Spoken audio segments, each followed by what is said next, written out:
TV. We're streaming live video of this conversation right now. Tune in on YouTube at onWURD or on Facebook at forward. WURD TV. Black Talk Media. You're listening to Evening Words, hosted by Nick Taliaferro, exclusively on WURD Radio, 96.1 FM and 900 AM WURD.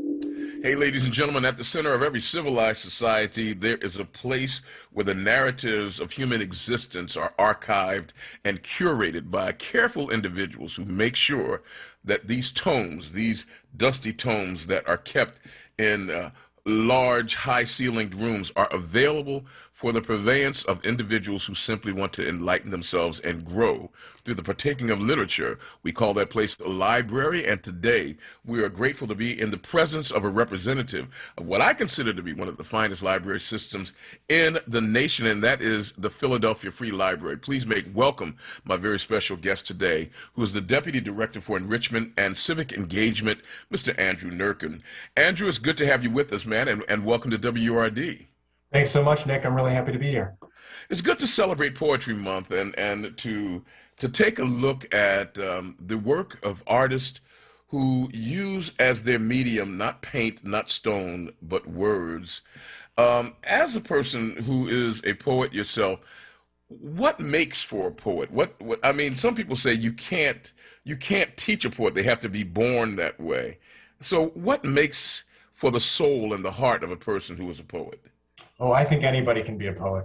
Really? I think poetry is about two things at its core. One is paying attention, paying close attention to the world around us and to our own experiences, and asking questions about the experiences of other people, and then really loving language and what language can do and how we can use language to say really hard things to each other, and also say really wonderful and generative things to each other. So if you love language and you pay attention, then you've got the soul of a poet. You know, I think back, I remember as a child in elementary school, the first poetry that I was really introduced to was the poetry of Phyllis Wheatley, a slave poetess who I found her writing to be revealing and pensive and passionate. And for a person who had been taught that your feelings don't matter, I was always amazed that she was able to find her feeling and give winks to them. And of course, Paul Laurence Dunbar. But since that time, I've been awakened to other poets. And typically, poets, when they are alive, don't always get the attention that they deserve. Why is it that poetry is slighted so much in the world of art these days, or even in the past? Yeah, I think people have historically had this misimpression that poetry is really hard. One of the things that's really interesting to see now is just a huge turn towards poetry. Yeah. People are rediscovering what the art form can do. There's so many wonderful poets writing now who are giving new life to it. And you only have to look at, Amanda Gorman is the poet that everybody knows now, right? Because of her prime spot at the presidential inauguration. And I think she really demonstrated that poetry is wonderful. It can be uplifting. It can be accessible. I think there's lots of vitality to it. So I think a lot of folks were taught poetry in a way that made it feel like bad homework, and weren't necessarily given the invitation to discover how joyful and fun it can be. It's a puzzle a lot of times. And if you like figuring out puzzles, then you can really dig into a poem. I'm glad you introduced the idea of it being a puzzle and digging into it, because our book of the month is a book by Jericho Brown, a Pulitzer Prize-winning author and poet who is not only a poet but also a scholar and an academician. He wrote a book called The Tradition. Can you give us just a little bit of background on what this book of poetry is about? Yeah, so The Tradition, as you said, is Jericho Brown's Pulitzer Prize-winning book of poems. It's his third collection, and it is also the featured selection for this year's One Book, One Philadelphia Festival at the Free Library of Philadelphia. So we will be reading and celebrating this selection over the next 8 weeks with our kickoff tomorrow through June 9th. The Tradition it's really about the tension between traditions of all kinds, social traditions, family traditions, relationship traditions, poetic traditions, that we want to keep because they give us life, and traditions that we've inherited that have been harmful or oppressive or violent, that we need to break. And that's what the book is wrestling with. What are the things that we need to leave behind and the cycles that we need to disrupt? And what are the traditions that we want to create for ourselves and for the new world going forward? And that's we couldn't, when we were selecting the one book selection this year, we couldn't think of a more appropriate and timely and urgent conversation to have than about that question of traditions. You know, I like the way that you framed the traditions that we enjoy, that carry us forward, and some that we need to break. It's the tradition itself is not evil. It's what it leads you to do, or where it stems from. And there are traditions that we find ourselves trying to free ourselves from. Our gender biases, our racial biases, our inability to accept people who do not identify as we want them to. Jericho Brown, and I don't think that I am going outside of the bounds here by saying that he is a person who is same gender loving. He is a gay man, and I'm pretty sure that his writing helped him to find ways to speak to his own emotions and his own the quandary that he may have faced in trying to find full acceptance in a world that did not accept him. Has in the book Tradition, I've read some of the poems that suggest that. Am I on course there? Yeah, I think you're absolutely right. So Jericho identifies as a gay man, and the book really deals with questions of LGBTQ experience and what those traditions in our society may hold in terms of homophobia and violence against LGBTQ people. Jericho's also really interested in relationships, both interpersonal loving relationships and the ways that those can sometimes be harmful, and in family relationships and family dynamics, and how we learn to love one each other, how we learn to be in relationship. So I think you're spot on. That's an area of real concern and passion for him. We're speaking with Andrew Nurkin of the Free Library of the City of Philadelphia, and this is Poetry Month, and our book of the month is the latest book by Jericho Brown, Pulitzer Prize-winning author and poet.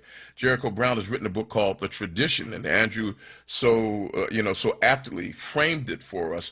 And so now let's take a look at the work. One of the things that I've noticed is that today's modern poetry is not only a matter of expression in writing, but it is also a matter of expression on the paper. The words will move across the page, and you'll have one line, and some poets tend to specialize in not using any capital letters in there. What is that about, if I might ask, Andrew? Yeah, I think that is actually also about traditions. You know, poetry historically is thought of as really rigid. You know, you have to have couplets or a certain number of lines, they have to rhyme.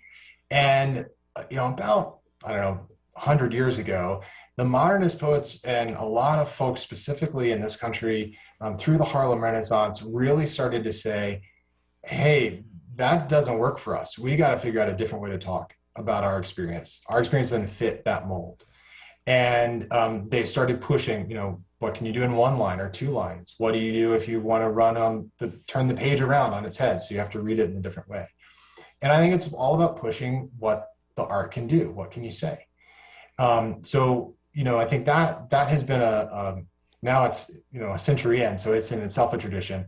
What I love about Jericho Brown's work is that he's aware of that and he does some of it, but he's also really interested in how he invites the readers into a poem.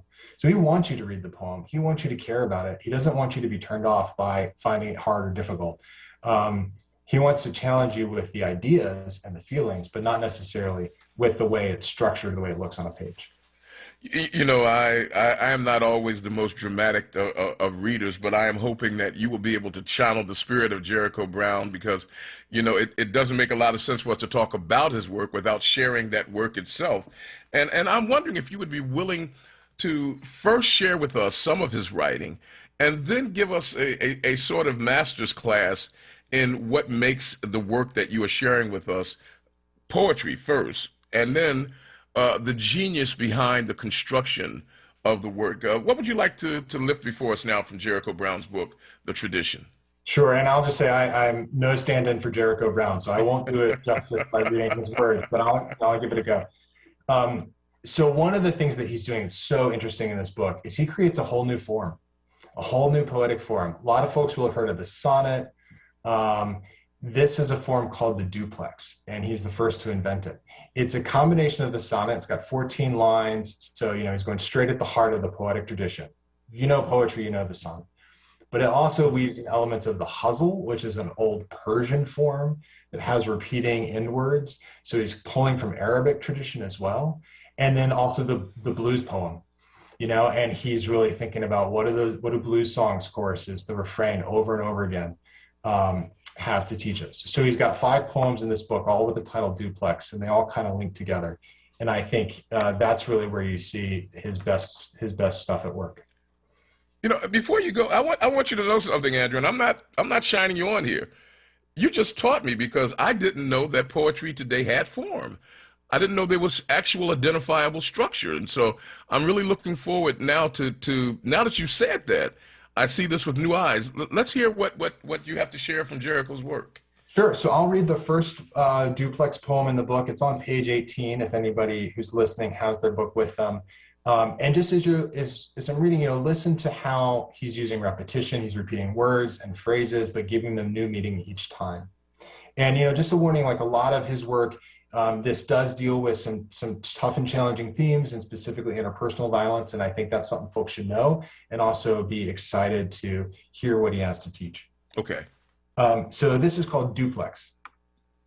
A poem is a gesture toward home. It makes dark demands I call my own. Memory makes demands darker than my own.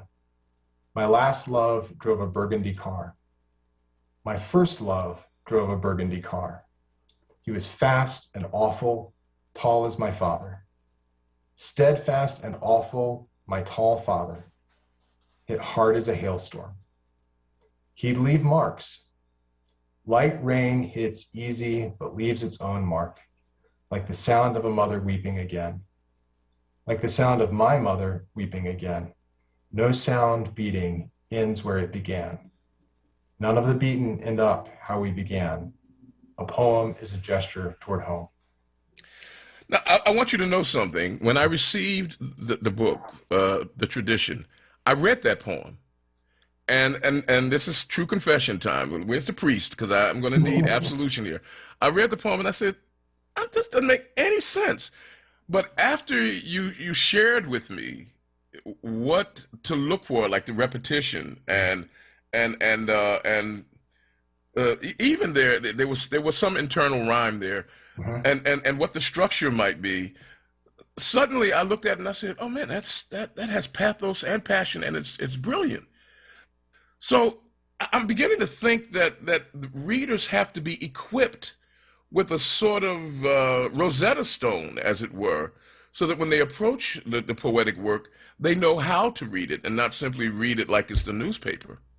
Well, I don't know that we need a Rosetta Stone, because I think that makes it sound more intimidating than it really is. What I always tell people is read it aloud, even if it's just you in your living room. Okay. Read it out loud, because you'll hear it. I mean, a lot of us, I'm like this too. I don't necessarily hear the sounds until I say them out loud or someone reads it to me. And on the page, I don't necessarily get it. But when you say it out loud, you hear home and own. My own home. He's trying to think about his home. And you hear car and father, and the hard R in those two words. And you start to get some of those, the ear can teach you what to do. I don't know that you need a Rosetta Stone, but just listen to it. And read it aloud, read it 2 or 3 times. That's part of why we picked poems this year for One Book, One Philadelphia, is this has been such a hard year for so many reasons in so many ways. And we're all feeling tired. And I think poetry can be a place where you slow down, you take some time with it, you reflect, and it's not go, go, go. You can sit with the hard stuff. The other thing I love about this poem and all of the duplex poems in this book is that you'll notice he's trying to say something really difficult. He's trying to talk about... Yes, about abuse. Abuse, right? Yeah. A violent relationship between a father and a son. That's throughout the book. Well, I'll tell you what, I'm sorry. We've got to take a break, and we'll be doing some more. I want to share with those of you who are listening, we're going to take a moment to hear some of you who have taken the time to construct some brief poetry. We're going to get maybe 2 or 3 of you on the line, and we are going to give a prize, and that is a gift shirt from WURD to the person whose poem is deemed to be most representative of what poetry ought to be, at least on this station. My guest in the studio with us today is giving us a master's class on what it means to read, understand, and enjoy poetry. Andrew Nurkin is the Deputy Director for Enrichment and Civic Engagement at the Philadelphia Free Library. The book of the month is The Tradition by Jericho Brown. We're sharing some of that work. We'll enlarge upon that sharing right after this break. Stay with us, folks. It's now 5:15. We'll be back after these words. Okay, Her's new fire potato chips and cheese curls, they are spicy. Whew, they're hottest snacks yet. Hold on. Whew. But you know, it's not just heat. There's some nice sweet and savory stuff going on too. Ooh, there's that heat again. It burns, but it burns so tasty. Ooh, that's hot. Find Her's Fire Snacks at your store today. Whew. Taste the flavor, feel the heat, break out the Her's. Family Therapy Vignette Moments with Dr. Lucille Ijoy. Come on out and become a WURD radio member one by one. Renew your membership or get a new one. Get serious information and have some fun. Call 215-425-7875. That's 215-425-7875. Come on out and become a WURD radio member one by one. Renew your membership or get a new one. Get serious information and have some fun.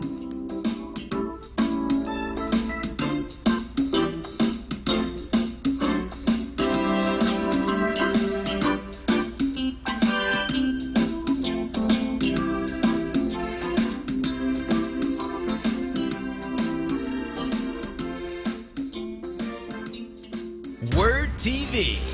We're streaming live video of this conversation right now. Tune in on YouTube at onWURD or on Facebook at ForWord. WURD TV. Black Talk Media.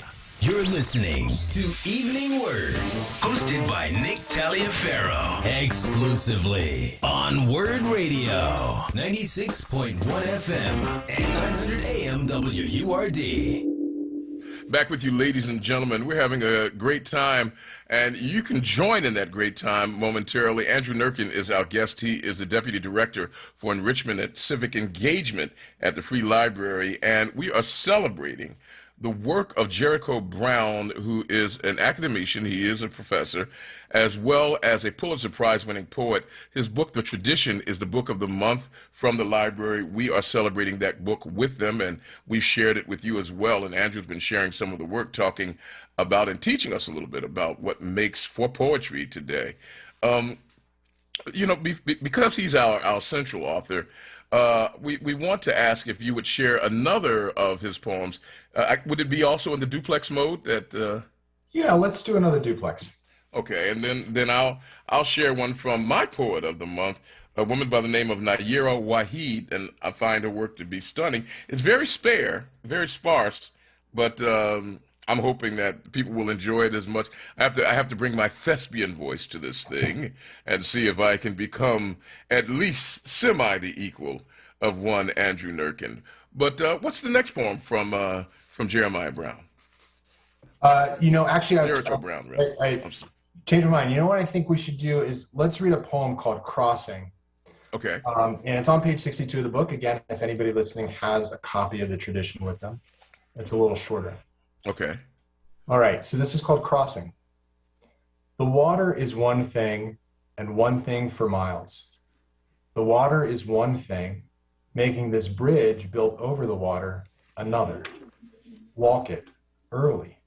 Walk it back when the day goes dim. Everyone rising just to find a way toward rest again. We work, start on one side of the day, like a planet's only sun, our eyes straight until the flame sinks. The flame sinks. Thank God I am different. I've figured and counted. I'm not crossing to cross back. I'm set on something vast.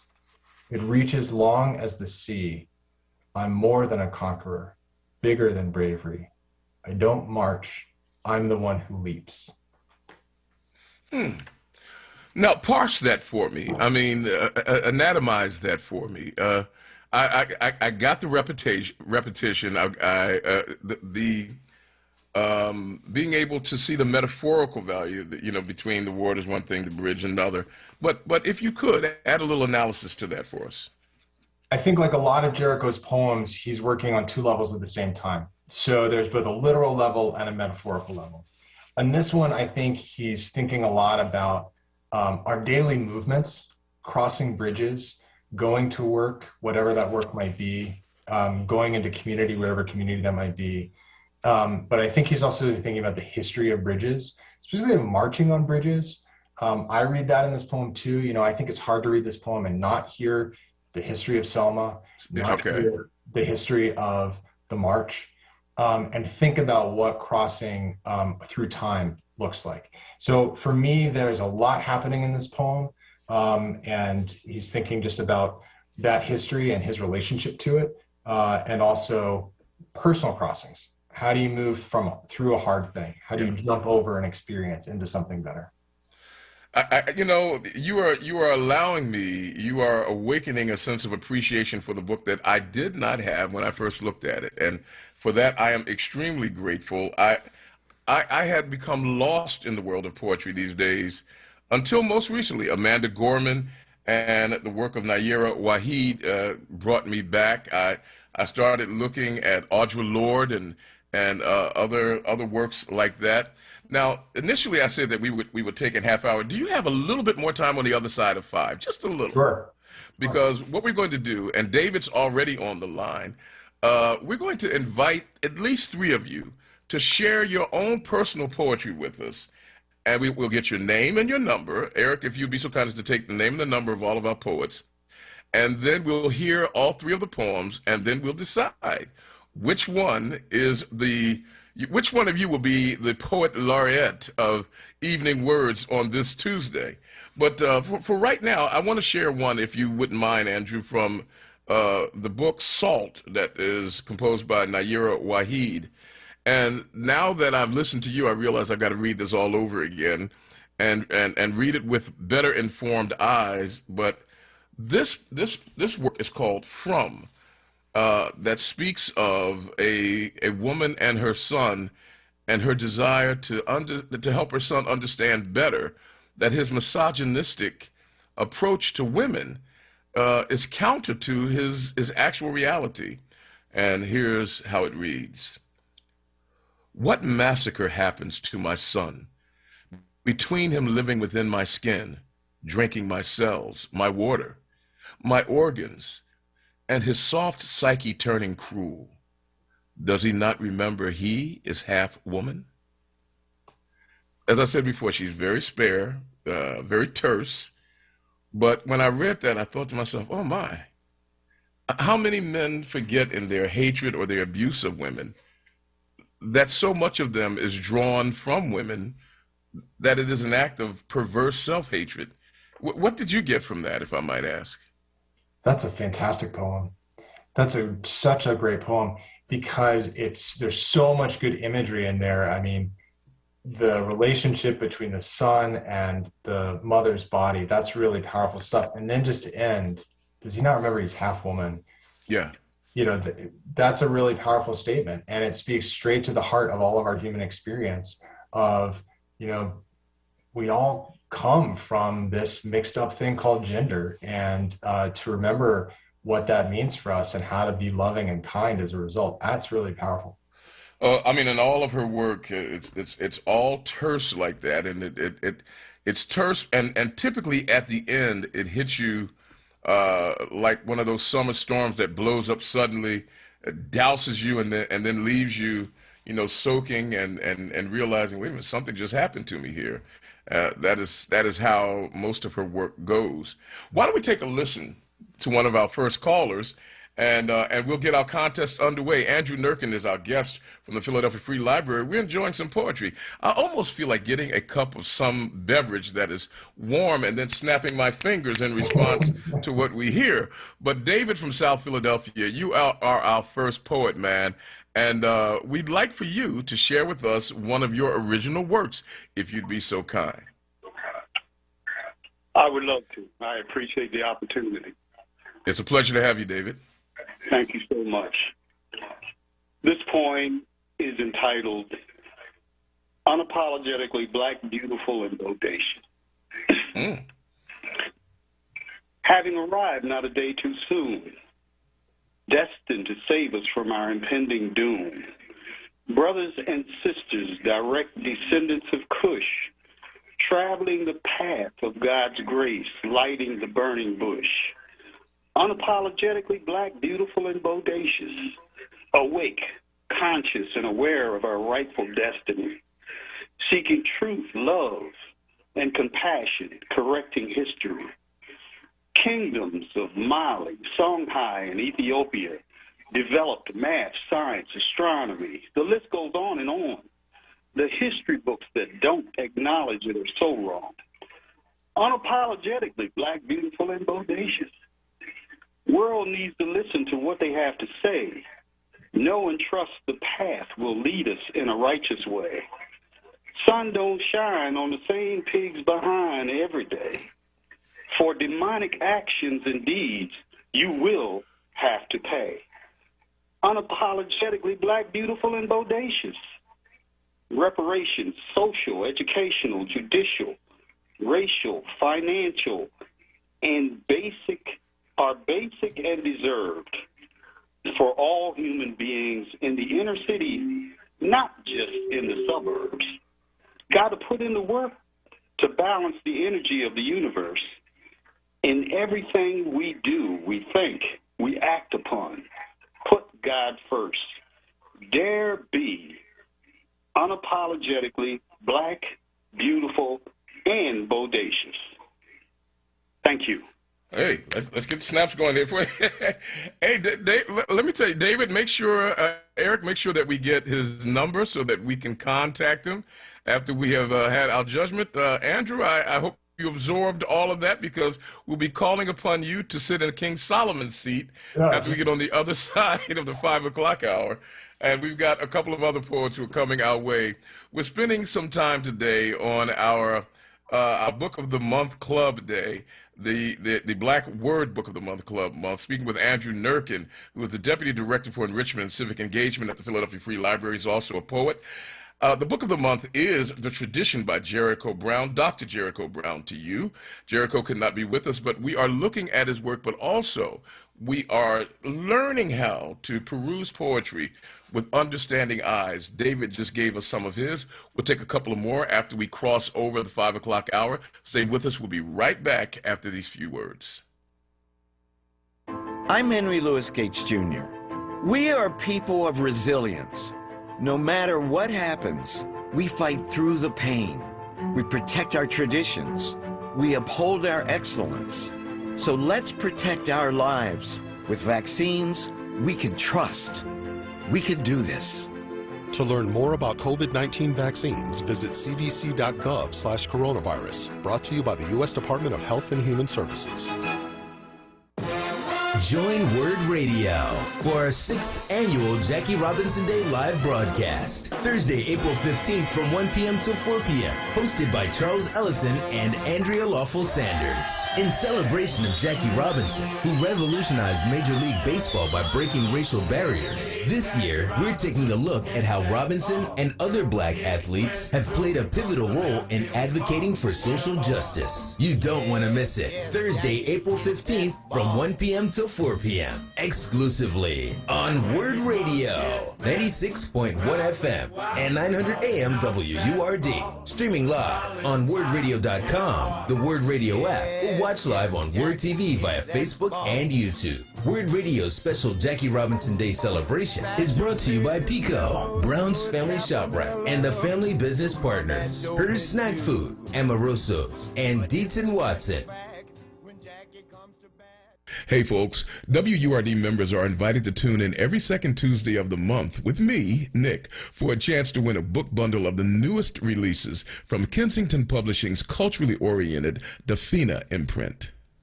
Spring forward with premium nutrition meals. Enjoy a variety of new exciting entrees along with rewards and referrals program that pays you to eat and tell. As always, everything is chef crafted, freshly prepared, and delivered to your door. Just visit premiumnutritionmeals.com where listeners get $10 off 6 meals or more. Enter code PREMIUMWORD at checkout.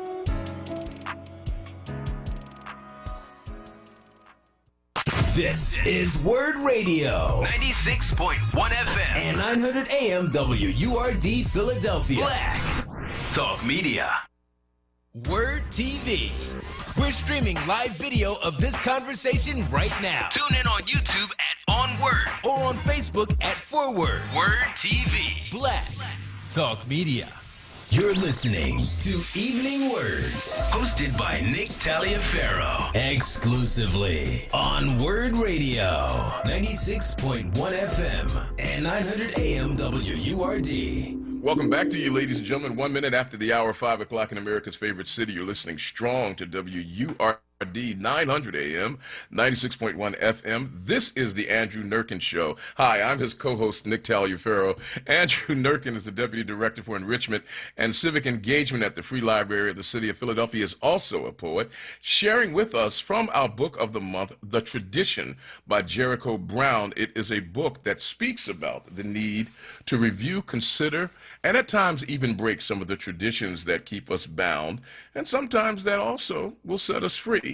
We'll talk more about Jericho Brown's work, but we're going to be giving away a free WURD shirt to one of our own poets. We just heard from David in South Philadelphia. We want to remind everybody also that later on in this program, I'll be giving away a gift bundle from the sponsor of our Black Words Book Club, and that is Dafina's Books. They are an imprint of Kensington Publishing. We'll be giving away a bundle of 4 titles from Dafina's Books, and these titles are from their newest releases in January and in February. That will come later on in our program, but you need to listen now because the answer for that giveaway will come from our conversation now. Any thoughts on our first poet, Andrew, before we move forward? It was great. It's a great poem. It had everything. It had rhyme. It had alliteration. It was really, really well done. And it had attitude, David. I'm telling you, that had that attitude, as they say on the street, straight from the hood. So, well, let's get to our next two. We'll go to a sister first, and then Fred will come to you. Teresa in Camden, you know we're giving away a free shirt, but more importantly, we're giving you an opportunity to share of your written work. Our guest is Andrew Nurkin. What do you have to share with us? Okay. Good evening, everyone. Good evening. I see you getting in the mood already. I have a poem that I wrote some years ago about a friend, and it's called... Now, I want to make sure that you get close to your phone so that we can hear you, and let's turn it up just a little bit if we can so that her work will be heard by everyone. Okay. Okay, you ready? We are ready. All right. I Thought You Knew is the name of the poem, okay? I thought you knew how much I love, need, adore, desire, and respect you. I thought you understood that you are as vital to my existence as the sun, rain, moon, stars, fire, air, water, and earth. I thought you knew that your love, affection, and devotion are the life forces which flow through and sustain me like the waters of the Aswan Dam and give my life the stability of the ancient Egyptian pyramids. I thought you knew that every time your loving arms are wrapped around me, they're like a protective cocoon which allows me to metamorphosis into a strong, beautiful, and fearless African queen. I thought you knew that you are the center of my universe, and I look up to you for wisdom and guidance and to how we are to make life better, not only for ourselves, but for those whose lives we touch each day. I thought you knew that with your strong, proud presence by my side, I walk through life with immeasurable pride and the assurance that there's nothing in this world that I can't conquer. I thought you knew that if we work together on the same foundation, that eventually our building blocks would meet in completion. One day I looked around and much to my dismay and discovered that you were gone. Oh. Oh man. That was poignant. Andrew, what was that, Teresa? I'm sorry? What was that you just said, Teresa? Oh, I was saying, and unfortunately, he's gone for real, because he died, I think, from the coronavirus this year, or last year. Oh, my. Oh, that was, I mean, it was passionate, it was urgent, and then it hits the emotional brick wall of death and darkness with the person leaving and the person who is reciting the poetry holding on to a listing of assumptions that leaves her naked and cold and alone. What are your thoughts, Andrew? Well, Teresa, I just want to thank you for sharing that work and that experience. It's really powerful. And I think this is what poetry can do. When we face the impossible, the loss that you just can't bear, that's when poetry can come in and give you the words to get through it. I think a lot of people turn to poetry in those moments. Just thank you, Teresa, for sharing that. Yeah, Teresa, thank you. Make sure, Eric, if we can, to get a number. You said something about poetry right there that helps me to understand why love songs and poems can be so meaningful. Because the words can seize upon and articulate feelings and thoughts that people carry that they don't know how to give expression to. You've heard people say, I feel something, but I don't know how to say it. I mean, sometimes people will cry because tears become the language of the inexpressible, but you're listening to a love song, and the love song says exactly what you're feeling, but you didn't know how to say it. I found love on a two-way street and lost it on a lonely highway. I mean, am I on to something right there, Andrew? Yeah, absolutely, you're onto something, Nick. I think a lot of times poems can be things, if we just set them in conversation, you might feel embarrassed to talk about those feelings. It may not feel like something you want to talk about with everybody. You put it down in a poem and suddenly it comes real. And the other thing is, those feelings don't always make sense. Poetry doesn't always have to make sense. Sometimes you got to read it a couple of times, but the feeling behind it is real. And I think that's why, love songs of loss, when you're grieving somebody, those are big, complicated feelings, and poetry can help with that. Before we get to our final poet for this contest, our book of the month is the book Tradition by Jericho Brown, and I'm wondering if there's one final piece that you might wish to share from his work that can bring us back to this, because I had not even taken the time to notice that the expression, because I remember thinking, now, what does the title, the tradition mean? But after you articulated so well what the title meant, I was able to hear the first poem that you shared with different ears. And I was wondering if there was something else that you might wish to share from Jericho Brown, and then we'll hear from you, Friendly Fred, the poetry that you would share. Yeah, thanks. Maybe we'll just end with this last poem in the book. It's another duplex. It's the last poem in the collection. And what I love about this is it pulls in lines from all of the other duplexes in the book. So he's really repeating and going back to the same themes. It's called Duplex Cento. My last love drove a burgundy car, color of rash, symptom of sickness. We were the symptoms, the road our sickness. None of our fights ended where they began. None of the beaten end where they begin. Any man in love can cause a messy corpse. But I didn't want to leave a messy corpse obliterated in some lilied field, stench obliterating lilies of the field. The murderer, young and unreasonable. He was so young, so unreasonable, steadfast and awful, tall as my father. Steadfast and awful, my tall father was my first love. He drove a burgundy car. What I'm picking up is that burgundy car made an appearance in another, and so that is what I'm hearing as a person who is going through some post-traumatic shock by the mistreatment not only of a father, but of other individuals in his lives that he calls to mind. And then I like the first line where it says that we were the road. I mean, where he talks about that we became the journey itself.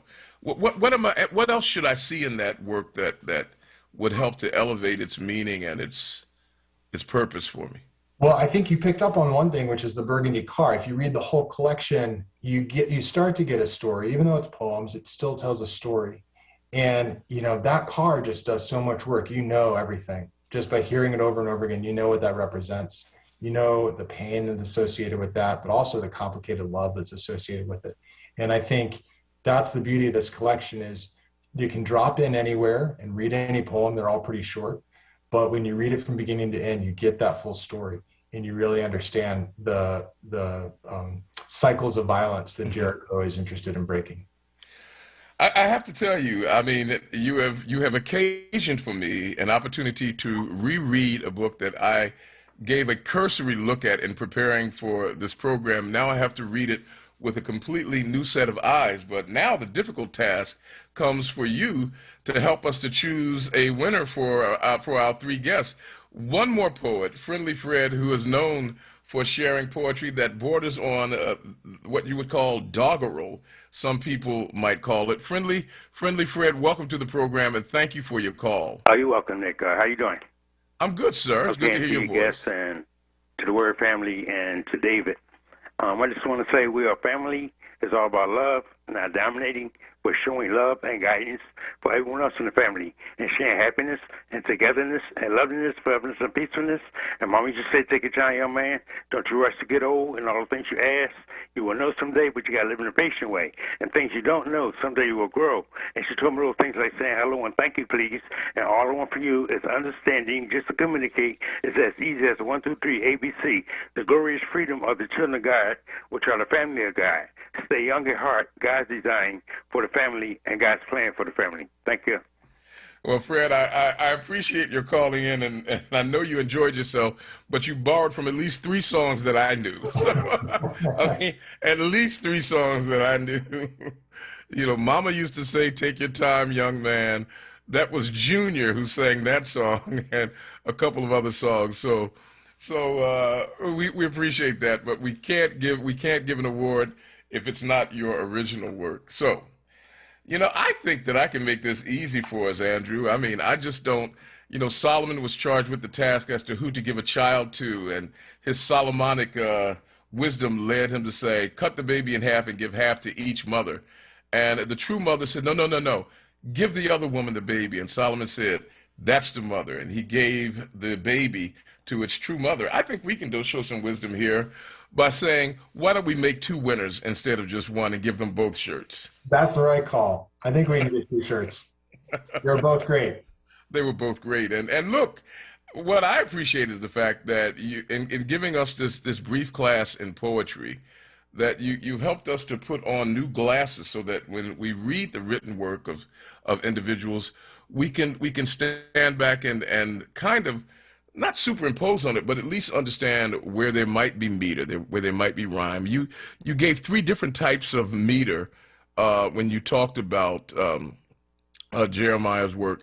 Are there any other forms that you can tell us about before we take leave of this conversation?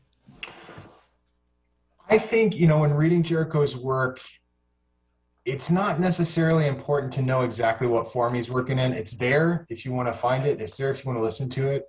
But I think it's just dive right in and hear the rhyme that's there. But I wouldn't worry too much about knowing it's a sonnet or it's a duplex or it's a hustle. Just dive right in. They're all really, you know, short poems, and you can read the book in, you know, an hour and then read it again. You can also hear Jericho Brown read his work. He'll do a much better job than I did tomorrow night. Online at the One Book One Philadelphia kickoff at 7:30. You can find registration for that at freelibrary.org/onebook.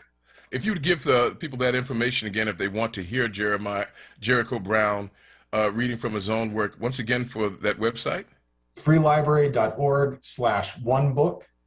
And he will be in conversation with the Philadelphia Poet Laureate, Tripita B. Mason. And Tripita is going to have a conversation with Jericho, take questions and answers, and you'll also hear Jericho read his work.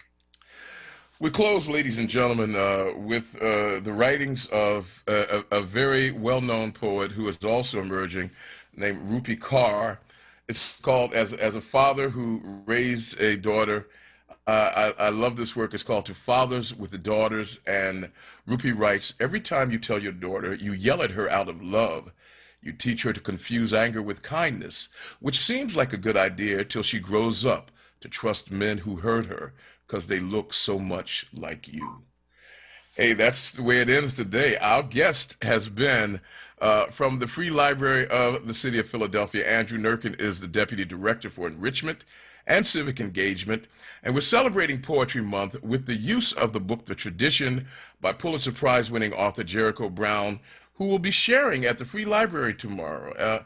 Now, is this an open event? Because I know we're under protocol still, but or is this completely on? It's a virtual event. So almost all of our programs for One Book, One Philadelphia this year, which runs tomorrow, April 14th through June 9th, are online. We have a couple of story times that are outside and socially distanced, but you can find full information at freelibrary.org/onebook and join us online tomorrow night. Well, he is the Deputy Director for Enrichment and Civic Engagement. He has engaged the civic right here on WURD. Andrew Nurkin, I want to thank you so much. It's a real pleasure to meet you. I'm looking forward to the next time that we can get together, and I hope that your life is a continual sonnet that brings you joy and delight. Thank you so much, man. Thank you so much, Nick. It's been great. It's been a real pleasure. Hey, folks, we're going to take a quick pause, and then when we come back, we're going to see if we can catch up with our reporter from Minneapolis to see what's going on the other side of the country, where the eyes of the world are turned to watch not only the case of Derek Chauvin, but also to discuss the killing of Mr. Daunte Wright. You're listening strong to 900 AM, 96.1 FM. This is WURD. I'm Nick, and we'll be back after these words. Now, a traffic update on WURD Radio. Big problems in West Deptford, New Jersey. 295 southbound shut down right now between Paulsboro and Woodbury. That's because of a crash. Delays go back to 1:30. Over on the PA side, 95 southbound disabled vehicle between Woodhaven Road and Academy Road. The right lane's blocked. Everything's jammed there. Backing up 95 northbound Vine Expressway to Bridge Street. Really heavy on the Vine. In fact, had to crawl pretty much the entire stretch eastbound because of a disabled vehicle that's been cleared out of the way, but the delays are still with us. Schuylkill eastbound backs up Montgomery Drive to South Street. Westbound backs up between University Avenue and the Vine. Report brought to you by CVS. It pays to fill your prescriptions at CVS. In fact, you can earn up to $50 in extra bucks each year just for filling prescriptions. That's healthier made easier. Visit CVS today. Terms and conditions apply. Not available in all states. See CVS.com/RX Rewards or the pharmacy for details. And for more traffic information, just log on to SIGAlert.com. I'm Jason Lee with your Philadelphia area traffic. Recovery starts with a call. Pennsylvania's Substance Use Disorder Hotline is staffed by real people who are trained to help. They're here 24 hours a day, 7 days a week. They'll get you or your loved one into treatment regardless of your access to insurance. If you or someone you know is suffering from addiction, call 1-800-662-HELP. Recovery starts with a call. Paid for with Pennsylvania taxpayer dollars. Sankofa Freedom Academy Charter School is an African-centered public freedom school now accepting student enrollment from kindergarten through 12th grade. Visit www.sfacs.us and click the Intent to Enroll button to complete the form for the 2021-22 school year. For more information, call 215-288-2001.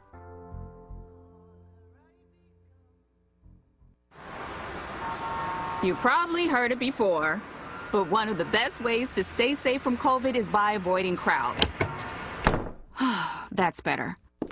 Also, when you're out in public, make sure you stay 6 feet away from strangers or people you don't live with. It's okay to say, "Can I have some space, please?" Well, it's going to be a beautiful sunny day today, and we can expect much. If you're gonna have a get-together with friends and family, have it outside. And remember to keep those 6 feet of social distance. And last but not least, Wear a mask. that covers your nose and mouth with no gaps. They slow the spread of COVID or new forms of the virus called variants. And make sure you get your vaccine when it's your turn. We're all out here trying our best, and it's making a difference. We just gotta keep it up. We can do this. To learn more about slowing the spread, visit cdc.gov/coronavirus. Brought to you by the U.S. Department of Health and Human Services. WURD TV. We're streaming live video of this conversation right now. Tune in on YouTube at onWURD or on Facebook at WURD. WURD TV. Black Talk Media. You're listening to Evening Words, hosted by Nick Taliaferro, exclusively on WURD Radio, 96.1 FM and 900 AM WURD. Yes, ladies and gentlemen, I want you to know that I feel so urbane and so cultured after talking about poetry. I mean, there's something about the arts that just lifts the spirit some, and you know, I got to tell you, I actually enjoyed that segment. I really want to thank our two guests, Friendly Fred. That you know, we wanted to make you a winner as well, but your work had other people's work in it, you know. Mama used to say, take your time, young man. Mama used to say, don't you rush to get old. That song came from somewhere else, and we kind of know it a little bit too well. And so we thank you for that. All right, folks. We want to thank our guests, David and Teresa. We'll find out. We'll get your information, make sure that we get those shirts. I will take the heat from my management. 2 shirts? Who told you to give away 2 shirts? God did. Okay, but we want to see if we can skip back over to Minneapolis. But coming up in a few moments, folks, is a segment that you really do not wish to miss, and that is what happens when a person is struck down by bullets on the streets of Philadelphia. This is something that we don't pay too much attention to. We recognized that, you know, people go to the hospital, but what happens when they get there? We will be joined at 5:30 by an emergency room physician who will give us the anatomy of what occurs when a person who has been shot, you know, by a flaming projectile launched from the barrel of some weapon of war, when it enters the body at sometimes twice the speed of sound, what does that bullet do? And what do doctors have to do to try to bring people back from the brink of death? What goes through their head and their heart? And what happens to these individuals as they're on the table, struggling sometimes to breathe? And even if they can breathe, sometimes the blood's not flowing, and so they're not getting oxygenation. We're going to take an organic look at what happens when a person comes into an emergency room with bullets in their body by speaking with Dr. Chidinma Nkwama, who will share with us from her perspective as an emergency room physician what it means to treat a person. I have spoken to her, and I must tell you, it brings tears to your eyes to think that we put human beings through the gory task of having to explore the bodies of other human beings simply because somebody pulled a trigger. I got to tell you, you know, we, as often is the case when you're dealing with different time zones, we had Mel Reeves, who was from the Spokesman Recorder, waiting to share with us from Minneapolis. We've had a difficult time catching up with our Minneapolis people. We really wanted to take you over to be with them, but we'll see if we can get that connection back. If we can, we will. If we can't, we will do it tomorrow. We'll do our level best, but the things going on in Minneapolis are so important that we can't afford to miss them. While we're talking about issues in the news when it comes to race and when it comes to just violence, rather, I wanted to speak with you about, and this is something that really got me yesterday. A man was stabbed on a SEPTA bus at 5th and Girard. The last bus that I took in the city, I caught it right at not Girard, 5th and Spring Garden. I caught it right there at 5th and Spring Garden Street. 35-year-old person was stabbed several times and was in critical condition in the hospital. This story was 5 lines long. A man stabbed and almost murdered on a bus, 5 lines long. You know why? Because we're living in a world where this level of violence is so commonplace that it barely merits a mention in the news. I don't know how you can stomach and tolerate living in a society where we have become so accustomed to violence that we are willing, it's become so commonplace that it's like, no big deal. 5 lines long. That's all. That's all a human life is worth these days, just 5 lines. We're going to take a look at that. I'm praying for that man. I'm hoping that he will pull through and do well. While we are preparing for our next guest, it gives me an opportunity to share with you a little something about what we're trying to do to save your life here at WURD. And we have formed a partnership with our friends at the Colorectal Cancer Alliance and Independence Blue Cross and Penn Medicine and LabCorp. All of us have come together to launch an initiative called Go to Know. Now, let me tell you a little bit about Go to Know. Go to Know is an initiative that seeks to share with us about correcting our colorectal health. But I'm going to stop right now because this gives me the opportunity to do something that we wanted to do and an opportunity to apologize to my friend and colleague from Minneapolis, Minnesota, where he serves as the community editor of the Minnesota Spokesman Recorder, a venerable organ of communications that's been working for the African-American community for the last 85 years. Please make welcome Mr. Mel Reeves. Mel, you are a gentleman and a scholar. Thank you for taking the time to join us again, and welcome to WURD in Philadelphia. Thank you for having me. No, Mel, look, it's a privilege, and I know that being on the front lines there is a daunting task these days. For our listeners here, not only in Philadelphia, but around the world, can you give us just the bird's eye view as a reporter, as a journalist there in Minneapolis? What is your city, what is your region going through right now? Well, you know, to be honest with you, the major news folks, and we've been doing it too, have pretty much done a pretty good job of giving you an idea what's going on here. You don't need me to tell you what's going on here. It's the same thing that's going on in Philadelphia. You know, the police, you know, are a right-wing organization unto themselves. You know, you might want to add kind of right-wing white supremacist organization. And I think what's going on to some extent is that, you know, people are pushing back against police violence, and the administrations of police departments are saying, well, you know, we want to, you know, we want to be a little more gentle, a little more kinder.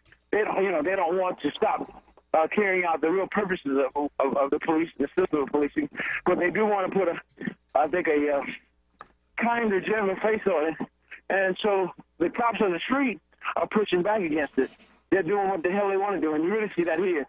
Now, some of them are acting a little more like they have a little more sense, but I honestly feel like there's a pushback going on. In fact, you can really see it with the response of the Brooklyn Center Police to the protest on Sunday. And this is why. So you need to know also, the audience needs to know that I am a journalist, but I'm an activist. I'm an activist. People in the Twin Cities know me first as an activist. I have been organizing for 30-some years here against police violence, against one of the, you know, lots of other issues. You know, racism, wherever racism is like being, but, you know, been involved in a lot of fights for human rights and that kind of thing. So this is not new for me. I've just took on the writing of the newspaper about, a year and a half ago. I actually was editor years and years ago before.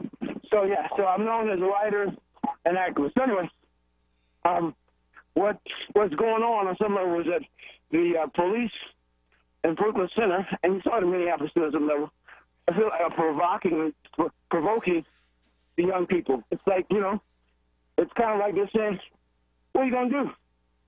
So we're going to do what the hell we feel like doing. What are you going to do? In the wake of this shooting, they're being provocative? You asked me, I'm telling you. Man. So let's just walk through some common sense stuff. So if I got in some trouble for doing a certain thing, I had an organization that got in trouble and the spotlight was on me, I would say, I'm going to lay low for a minute. Yeah. Right? I'm going to lay low a little bit till the spotlight eases. So the fact that a few weeks ago, the Minneapolis cops got caught jumping on some kid. It was a big misunderstanding. Some kid actually did carjack somebody, but they got the wrong one. Kids in the neighborhood were trying to tell them, hey, man, you got the wrong person. So, you know, they're making a big fuss about it. Cops are removing the person they had. And it got real crazy. So, you know, the kids gathered around. So a group of the cops decided they had enough of the conversation of one of the young people, and they grabbed him, and then one of them jumped on him, got him on the ground, was punching him. And the Chauvin trial was going on when this happened a few weeks ago. In St. Paul, they issued a warrant for some kid. You know, he hadn't done anything major, but they issued a no-knock warrant. The mother was home. They came in the house. They saw the 18-year-old, so they were able to grab him. And for whatever reason, somebody decided to top it off by strangling grabbing the 13-year-old son by the neck, and pretty much picked him up off the ground by his neck. So that doesn't tell me that things have changed. You know, you hear the liberals saying, you know, all things are changing, things are improving. You know, you know well as I do that words don't mean a damn thing. You know, if nothing don't change, you know, nothing changes. And so nothing's changing, brother, all over the country for the most part. Some of them may be laying back a little bit, but, you know, the system of policing is still in place. You know, their role still is to keep us in place. You know what I'm saying, and protect private property, reinforce the negative stereotypes in our society. That's their real role. And as I say to people all the time, they hit you with that stick to remind you of your place in this society. And that's why they do what they do. And so we have to start seeing this as the political reality it is. But back to your question, yes, brother, they have been provocative because after they killed this kid Sunday in Brooklyn Center, you would think the cops would have stayed away, right? No, they came in a phalanx and put on their riot gear? Equipment. Yeah, riot gear. I don't know why I keep forgetting because of what it is. Their riot gear with the helmets, and they came with the sticks, and they had a little phalanx of about 16 cops, you know, and they came to the corner and down from where the kid had been killed. You know, neighbors came out, they were upset, the young people were upset. So there was no need, you know, they put the police tape up, and folks weren't really crossing it. So when they marched the cops down there, it was kind of provocation. Because the kids, nobody had really crossed the tape. Nobody was really down there challenging them. People were just out on the street upset. So as things went on, they stood there, and they brought more folks out. And, of course, you know, the kids, you know, young people were ticked off. So, you know, and a few of them are feeling almost suicidal, like we got nothing to lose. So a few guys in front of the police decided to jump up and down and tear up one of the police cars. And the cops met it. One of them with one of those rubber bullet projectiles. Right. And killed him. Not hit him in the neck, I think it was. He was bleeding like crazy, but, you know, I guess he figured, you know, I get it. He had nothing to lose. He jumped up and down right in front of the cops on their car, so as if they weren't going to do anything. And, you know, to me, that's a sign of people's frustration. You know, we heard, like, one of my friends said they heard one young lady, she was running out in front of the cops on some level, and my friend said, well, sister, don't you realize these people hurt you? And she said, I don't care. I don't care. They're hurting us anyway. So you're getting some real frustration. The young people are really, really frustrated. As a seasoned activist, I know that, you know, if you give them what they want, because even one of the kids was telling me, Mel, it seems like, everybody calls me Brother Mel here. I said, Brother Mel, it appears that the cops are trying to provoke us, and they're doing something so they'll have another excuse to attack us, to shoot us. Mm-hmm. And so that's what the young people are feeling. And, you know, they're frustrated. So that's what's going on. They're not backing off, you know, and we don't believe that this is an accident. It may well have been an accident, but when you keep doing some things on purpose for so long, you know, why are we obligated to believe that, oh, this is the rare accident? You know what I'm saying? So, let me reintroduce you so that people will know who we're listening to.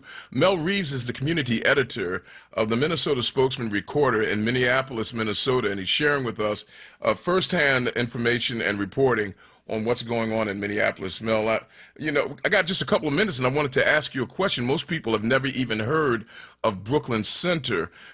We noticed that the mayor is black in Brooklyn Center. That suggests some things, but we can't take it for granted. Is the police department in Brooklyn Center also heavily minority, or is it mostly white? It's like any other department. Give me 30 seconds. I'm trying to order something real quick. Give me 30 seconds, guys. Okay, I mean, we're speaking for those of you. Let me fill that up. Mel Reeves is the community editor. He was at a protest site. He's calling us live from the street side where he's been involved. As he said, he's an activist as well as a journalist, and we're trying to squeeze a little bit more information out of him as we try to get our arms around what's going on in the Minneapolis era, not only with the trial of Derek Chauvin, but also with the shooting and death of Daunte Wright, who was killed on Sunday in a small town outside of Minneapolis known as Brooklyn Center. As you know, there have been protests and reactions to that shooting, as one might expect and is due. Are you back with us, Mel? And Mel is still tied up there just a little bit. We only have about a minute or so, a couple of minutes left. Coming up in a few moments, we're going to take a trip into the emergency room right here in the city of Philadelphia through the eyes and the hands and the heart of an emergency room physician. Dr. Chidi Nwakanma will be joining us. She joined us before to talk about the coronavirus and what's going on in that situation, but now we're talking about the anatomy of a person's last breath after bullets have ended a life. It is gripping to discuss it, and we'll be doing that in just a moment. Mel, have you rejoined us? Yes, I'm here. So, okay, Mel. I realize I'm talking fast because you all don't have a lot of time. So I'm trying to give you as much context as I can. And that sounds kind of I know it sounds kind of hyperbolic to say, oh, well, the cops are provoking folks, but there's no other way to interpret their behavior because common sense says, hey, if the spotlight's on me, I'm going to chill. Right, and also, you know, human beings, if you hurt somebody, usually even criminals are like, well, you know, I guess I'm gonna back off here. I see these people are hurting, but that wasn't their response. They instead of backing off, letting community folks grieve and just had a protest, they were still kind of putting themselves in folks' face. When the young people decided to go to the police station that night, they fired. The police station is near like a lot of housing. Mm-hmm. So some affordable housing, that kind of thing. And they wound up firing tear gas into the homes of those mainly black residents. And let me ask you another quick question, if I could, Mel, and that is going back to Minneapolis, the city itself, where Derek Chauvin is on trial. Were you surprised as a veteran journalist and activist that it appeared that the blue wall of silence, where police officers will never say anything publicly against another police officer, were you surprised when so many police officers said that Derek Chauvin was not acting in accordance with the directives and with the practices of policing of the Minneapolis Police Department? No, I wasn't, because it's not real. They're just covering. That was not the beat cops. That was not the beat cops. Those were the you know, that was the brass, huh? Yeah. Okay. So they haven't crossed no line. That's not true. I saw some of the major papers say that you got to pay attention. You know, this is, as we say, you know, this is about chess, not checkers. You got to pay attention to what they do. It's a game. They're trying to throw them under the bus. They're trying to say that, hey, the police departments are fine. It's Derek Chauvin. Oh, okay. I see what you're saying. So, they're exceptionalizing him. They're saying he's the exception, not the rule. Right, he's the aberration. It's consistent with them saying, you still hear black people running around saying, oh, well, there's good cops in the back up. Well, the problem with that is twofold. One, you know, if they're good cops, how come we never see them intervene, supposedly? Two, if there are bad cops, why don't the police departments get rid of the bad cops? Weed them out, So that logic right there. So the problem is it's a system of policing. I've got 1 minute left, and I want to ask the big question. People are waiting for this trial to come to an end. You know, from your practiced eye as a journalist and as an activist, what do you see happening when this trial comes to an end? What do you think will be the outcome? Well, I can't guess. All I know is that I hope black folks finally realize that we have no choice and that our back is up against the wall. Not just black folks, but brown folks, yellow folks, folks that got no money, realize that we all have something in common and our back's up against the wall, and that if we don't fight back, you know, there's no guarantee that they'll just knock off a few people every once in a while. You know, they could decide that, you know, they could decide to come after us all in a much stronger and harder way. So I don't know how the trial is going to come out. All I know is I'm going to keep doing what I've been doing, is, continue to fight back, continue to demand that the killer cops be jailed. Also, one of the things we've been working on with families around the country is we've been demanding they reopen all the cases. That's been a demand. I work with a group called Take a New Nation, and we're like an umbrella group for a lot of families that have lost loved ones to police violence. And actually, we had something in July called the Mother's March. We brought in a lot of the families and stuff, and out of that, we had the demands of what's up, jailing the cops, and reopening cases. And our other demand was to end the system of policing as we know it, because there's no shortcut. As we see, they keep doing the same thing over and over again. So it tells you that this thing ain't working. Well, I'll tell you, I appreciate your taking the time to call us from right there on the scene. Mel Reeves, community editor of the Minnesota Spokesman Recorder. Thank you for your time. Be safe out there, man, and we will be in touch with you again. Sounds good. Thank you, sir. We're going to take a quick break, and when we come back, we'll be speaking with Dr. Chidi Nwakanma, who is an emergency room physician at the Penn Presby Hospital here in the city of Philadelphia. If I were you, I would strap myself in. This will be a gripping conversation. Stay with us. Now, a traffic update on WURD Radio.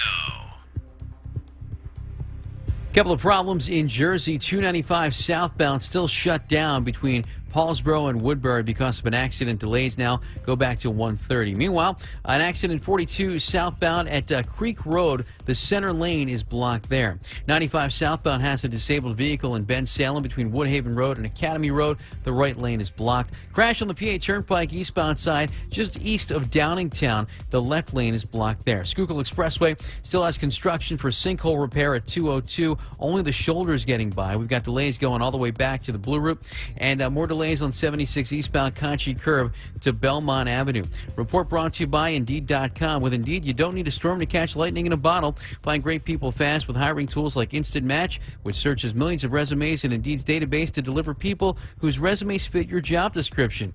Visit Indeed.com/credit. For more traffic information, log on to SIGAlert.com. I'm Jason Lee with your Philadelphia area traffic. We are people of resilience, so let's protect our lives. With vaccines we can trust. We can do this. To learn more about COVID-19 vaccines, visit cdc.gov/coronavirus. Brought to you by the U.S. Department of Health and Human Services. Hey folks, WURD members are invited to tune in every second Tuesday of the month with me, Nick, for a chance to win a book bundle of the newest releases from Kensington Publishing's culturally oriented Dafina imprint.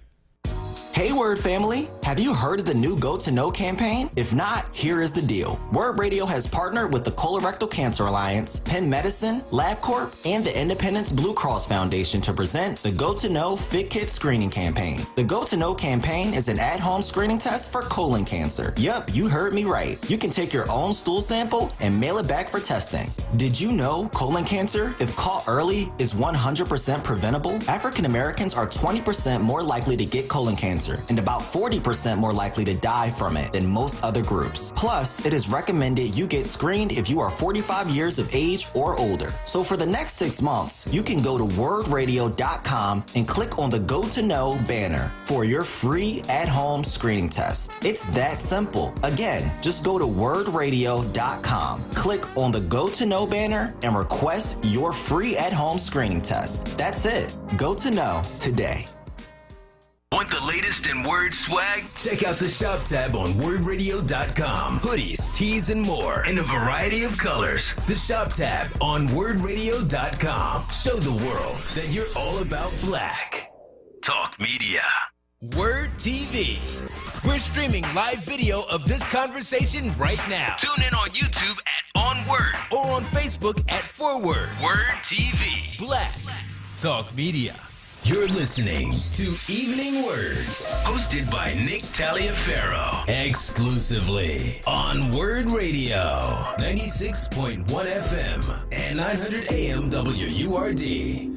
quarter of the hour of 6 o'clock here in America's favorite city. You're listening strong to WURD AM 900, 96.1 FM. Hey, Mrs. Caldwell, if you're out there, if you missed me earlier in the program, I'm saying hello again. But joining us now is a physician here in the city of Philadelphia who is partnering with us as we develop some anti-violence plans for the city. You'll be hearing more about that later to come. But right now, she practices her craft at the Penn Presby Hospital, located here in West Philadelphia. Please make welcome, returning to us again, Dr. Chidi Nwakanma. Dr. Chidi, it's good to have you back with us, and welcome to WURD. It's great to be back. Thank you for having me again. It's a pleasure to have you. And, you know, in speaking with you, it comes to us that, you know, when we think of people, the unfortunate thing of people being shot, let me just ask the first question. How often are you seeing this in the theater of medical care that you work in the emergency room at Penn Presby? This is a daily occurrence at this point. I think when I started at Penn about 4 years ago, it was something that I would see maybe 3 times a week, maybe. But at this point, we're getting what we call GSWs, or gunshot victims, every single day. And then there are days where we get multiple gunshot victims. And then we also have to tally in the stabbings that we have as well. So this is a daily occurrence. This isn't something that just happens once a month. This is something that is a part of the fabric of my workday. Walk us through it. We don't have as much time as I wanted to have, but you'll be coming back again and again. So we're going to... Oh, I will? Oh, yeah, nobody told you? Let me be the first to share it. Right. Ladies and gentlemen, returning guest, Dr. Chidi, will be joining us on the regular.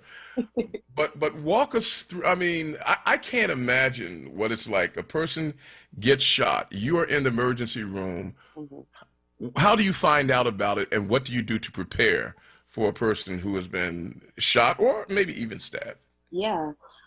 So it really is at this point, this well-oiled machine at this point. So in Philadelphia, unlike a lot of other major cities, the police bring in the gunshot victims. So okay. I think I've only seen an ambulance bring a gunshot victim maybe twice in 2 years. So it's really going to be police that are scooping and dropping in. I don't like to say it that way, but that's basically what it is. And so you hear overhead while you're at work, still doing your job, you know, taking care of other patients that are there. There's an overhead that goes over, and it's basically GSW, police drop off, and it tells you the amount of time that we have to prepare, usually less than 5 minutes. So when you hear that, you know, the team kind of just immediately mobilizes. Everyone freezes in their tracks, actually, to listen to that overhead announcement, and then we all kind of mobilize into our trauma bay. And at that point, you can kind of feel like the thickness of anticipation, because we really don't know what's going to come in. We don't know how severe the injuries are. Sometimes we don't know the age of the victim. And really, it's just like this thickness that comes over the air as we kind of prepare ourselves. In those few minutes, like the 5 minutes or the 3 minutes sometimes that we have, you know, we're really just kind of getting ourselves in tune, and it's almost robotic, the way we respond to these victims. Everyone has a task, everyone has a job, and it's done very quickly and very efficiently because we're trying to save lives here. And so it's not, can you imagine like going into that situation every single time and having a lot of emotion behind it, and, you know, like feeling this strong emotion? Like you wouldn't be able to do your job. You wouldn't be able to. I couldn't do it. I couldn't do it. Let's step into your shoes for a moment. You're in place. Your team is in place. Yeah. The doors fly open. Yeah. People are rushing in with this body prone on either a stretcher or being carried in. What are you seeing? I mean, let's say that the person is still conversant, that they are conscious. What are the victims saying or doing when they come in, and what is the first thing that you have to do to them? So if they are conscious and speaking, that's a part of our assessment. In trauma, everything is, it's basically airway, breathing, circulation, or we switch it around, circulation, airway, breathing. But a lot of times those assessments happen simultaneously. So if someone already comes in speaking to us, that's the airway part. If you can speak, you can breathe. Okay. So then we move on quickly to our circulation. And so usually these patients come in usually screaming, usually scared. They're usually asking for their mothers. I think the youngest person I had was 11, and he was basically, 11-year-old. And the first thing he said was, "Where's my mom? Can you call my mom?" And even, when we have patients that are in their 20s and teens, 30s even, it's, "Where's my mom?" Or, "I need to speak to my family," or, "I need to speak to my wife," or a loved one. And I have had a lot of unfortunate situations where a patient says to me, "Am I going to die?" Or, "Please don't let me die." And in my experience, and I think a lot of physicians would agree with me, when someone mentions death, when they're in a very serious life-threatening situation, that usually means they're going to die. And so just having that heightened pressure of someone looking into your eyes, and usually as the ER physician, I'm at the head. So I'm looking into the person's eyes, and, they're looking at me like, "Don't let me die," or, "Am I going to die?" or, "Please don't let me die." And it's really just this frenzy of emotions of fear, and, there's pain involved as well. So they're in pain, and it's really just a frightening scene for, I'm sure, the victim. We're speaking with Dr. Chidi Nwakama, and we're talking about the anatomy of traumatic hospitalization and, unfortunately, death. So here this person is, they have been shot or perhaps stabbed. Let's stay with shooting victims. Do you ask them where they were shot, or how do you discover where the wound is? And there's not only a wound, there's a pathway because a bullet travels. What do you do to discover where the wound is and what damage has been done? Yeah, so that's a great question, because usually if we can ascertain where the wound is, we can kind of think about the trajectory of the bullet and kind of ascertain what kind of injuries we're expecting and what amount of blood we can anticipate, or blood loss we can anticipate. And usually along it's basically, the assessment is A, B, C, D, E. E is exposure, and exposure is where we turn the patient very quickly and assess for any holes. That's what we're looking for. We're not looking for broken bones, we're looking for holes. So God forbid there's a hole in the head, then that's usually not something that's going to be survivable. But we're looking for holes, and usually we're expecting an even number of holes, right? Saying that the bullet went in and came out, right? If we know if there's an uneven amount of holes, then we know that there's a bullet retained somewhere. Where is that bullet retained? Is it somewhere that's causing injury? Is it something that's actually tamponading the bleeding and actually saving this patient? So it's really a quick assessment of head to toe. Where are the holes? Where are the injuries? Where was this person shot? Where was this person stabbed? And that's in we do that assessment. It takes us probably 30 seconds. Now, when you find out where the holes are, when you find out where the wounds are, do you have to anesthetize the patient when you are, how do you get into the body to see what level of damage? Because bullets, they expand, they do damage by flipping when they hit the flesh of the body. How do you get into the body? What do you do? So in the initial assessment, we're not really trying to take bullets out. We're trying to stop bleeding. So sometimes the bullet is actually holding off the bleeding, and you might cause more damage trying to dig a bullet in. A lot of times we leave bullets in even after, we stabilize a patient, after they've been in the hospital. The patients hate it. They're like, "Take this bullet out of me." But sometimes you'll make more problems for yourself by trying to dig that bullet out. And so in the ER, in the trauma bay, we're really not trying to perform bullet excavation. We're really just trying to stop bleeding. So that's where our focus is on. So if we know where the bullet went into, then we can kind of say, all right, this, the heart is probably involved, or the liver is there, or the spleen is there. And then that can kind of clue you in on how much bleeding you can expect. But in the trauma bay and in the ER, we're not really looking to take out bullets. You made mention of the fact that head wounds are typically difficult to survive. What happens when someone gets shot? Because we've noticed this a lot, where they say this person was shot, and I hate to even say it, shot in the face or in the head, or a lot of the shooting now takes place above the neck, where in the old days it was always center mass. But when someone gets shot in, some portion of the cranial region, what is the damage that gets done? What causes death at that point? So at that point, there's a halt of brain function. And if your brain is not working, or if your brain is bleeding and can't do its job, which is directing the heart to beat, directing how blood flow, then you're done. you know? So at that point, the heart doesn't have any signals. Everything is coming from the brain. The brain is what casts signals to tell the body to do what it needs to do.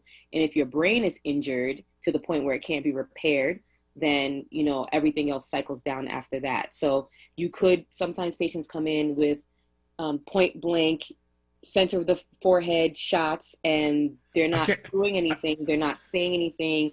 They have no reflexes. They might have a pulse at that point, but you know, it's really going to be very, very futile to try to save that life. I can't imagine what that must be like for you to, you know, somebody comes in with that vacant stare, yeah, and there's a hole, a gaping hole in their head, and you know, I can't imagine what that's like. I'm going to get away from that for a moment. We only have a few minutes left. Let's say someone is shot in the chest region, and there may be a gunshot wound to the lung, or maybe even the heart. Mm-hmm. Do you have to, I mean, the rib cage protects all of that. What do you do to get in there? Yeah, so that's also, are you ready for this? I don't know if you have a strong stomach. I'm bracing. I'm bracing. So our protocol is that if someone comes in and they have a penetrating injury to the chest or abdomen and they don't have pulses, that's an indication to actually cut into the chest. And that is something that unfortunately I've done a handful of times, where you literally cut the patient in half, get your hands into the chest, and either try to get out blood or air or whatever it is that you think is causing the lungs to collapse, or go in and repair a hole to the heart or any damage to great vessels that are in the chest cavity. And that's called a thoracotomy, and it is something that unfortunately we're seeing more and more of as the gun violence rises in the city. You know, the question that I want to ask is I'll hold to the very end, because it's difficult to imagine how you're able to do that on a daily basis and just, you know, just live. I mean, but you're in this person's chest, you're checking their vital organs, and you're trying to find where they're bleeding. My understanding is that what kills a person is not simply the damage of the bullet, but this thing that is commonly called shock, that just throws the living organism into such a disarray that it cannot support itself. Am I seeing that correctly? Yeah, that's actually a really good way to explain it. Shock basically means that you're not having enough blood flow to your vital organs. So let's say your organs need 2 cups of blood to work. Shock is anything where that requirement is not being met. And then the body goes into disarray trying to function with a lack of blood, which means there's a lack of oxygen. And as humans, we can't survive without oxygen. So once blood flow is cut off, then oxygen is cut off and things start to die. And that's how you have the organ failure, heart failure, or liver failure because of the death of the organs. And so that is what ultimately will kill these patients, which is why our #1 priority is to stop the bleeding, because we don't want a patient to go into what's called hemorrhagic shock or hypovolemic shock, which basically means the person is bleeding out. Not enough volume of blood, yeah. The person is bleeding out, essentially. Oh, gosh. And now I'll ask that question that I wanted to hold to the end, and that is this. You made mention that you had an 11-year-old victim. Yeah. How do you, I mean, you're a sensitive person, a sentient human being. Mm-hmm.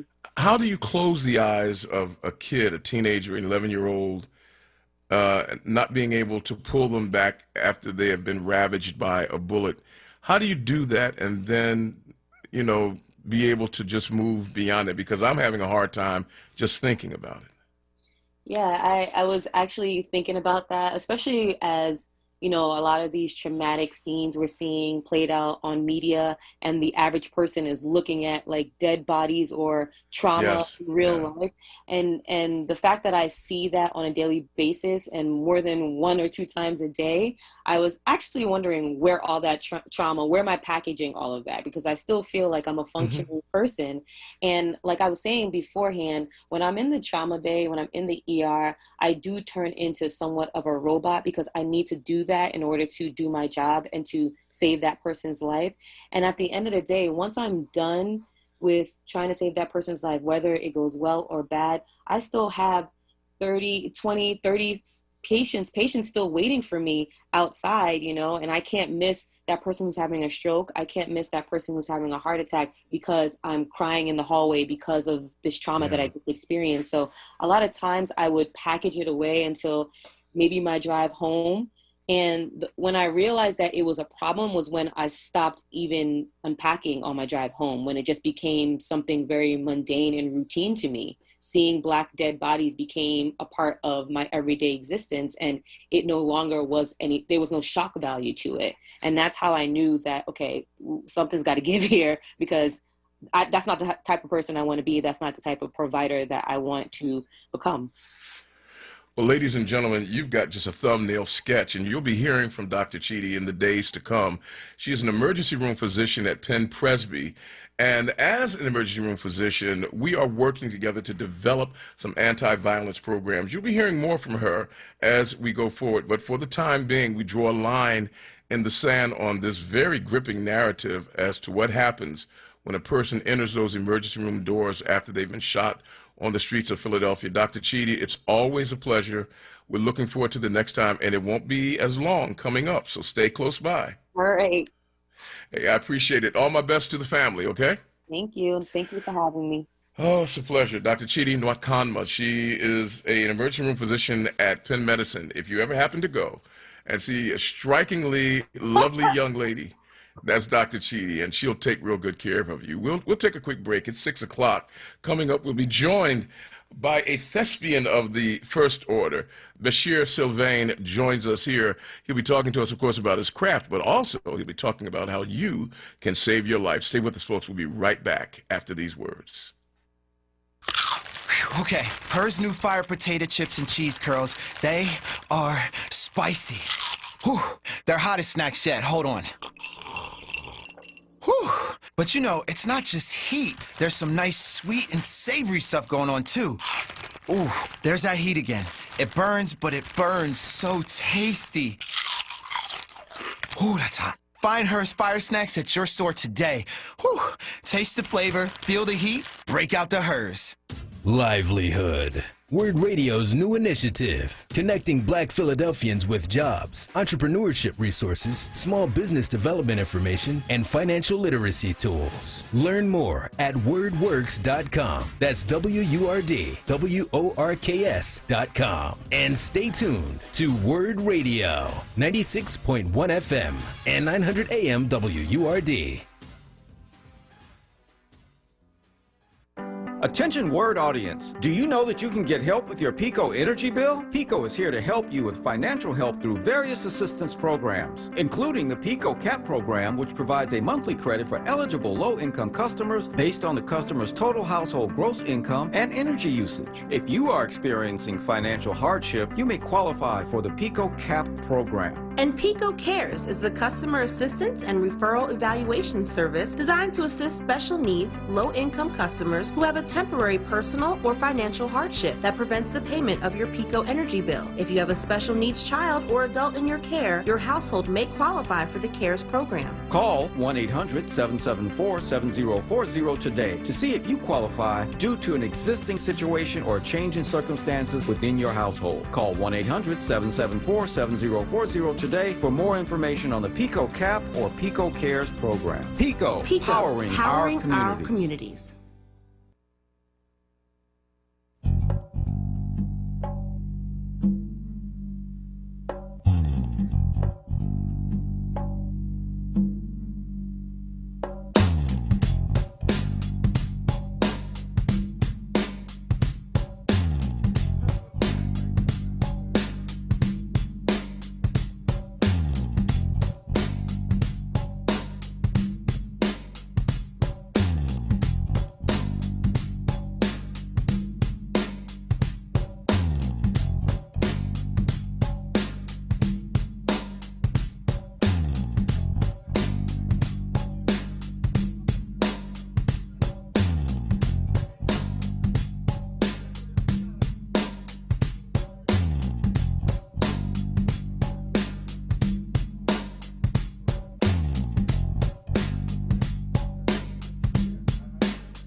lifting every voice till earth and heaven ring. This is WURD Radio, 96.1 FM and 900 AM WURD Philadelphia. Black Talk Media.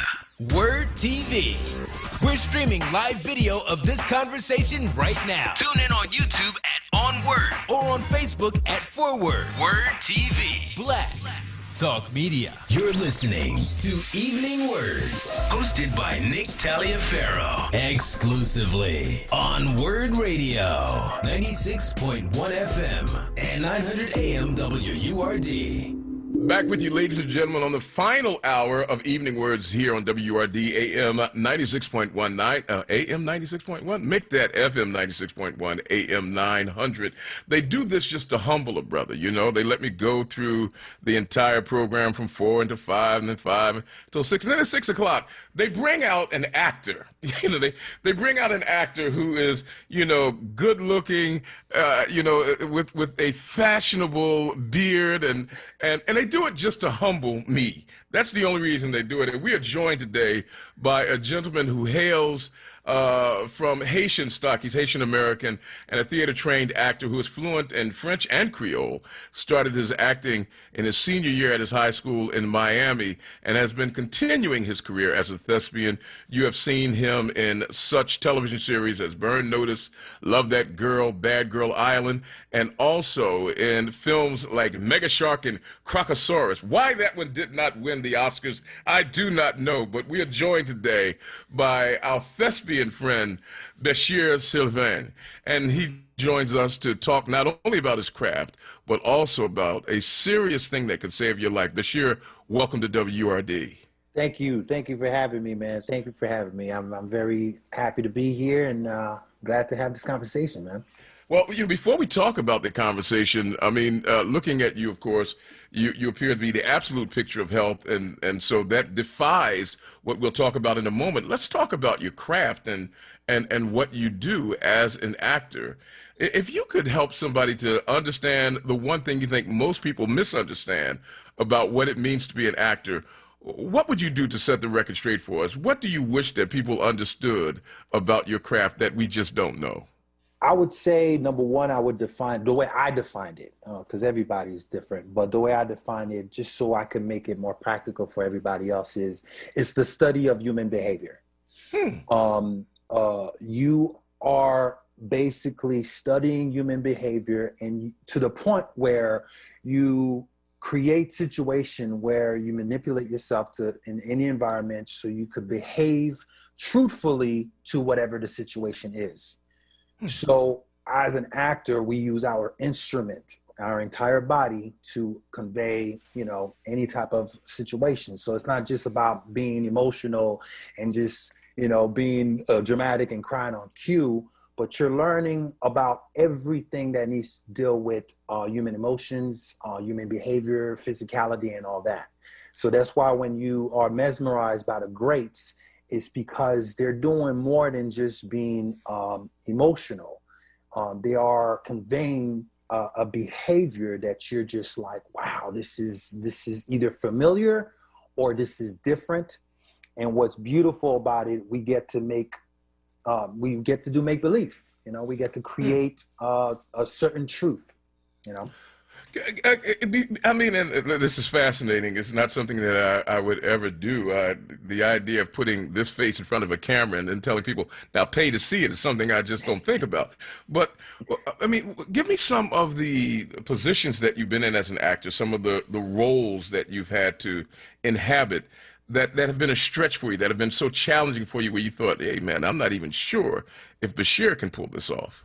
The first role I've ever done that ever did that to me when I played Malcolm X. I did it in college way back, and then I did it again for the past, last year and past 3 years. We actually won the NAACP Theater Award for it.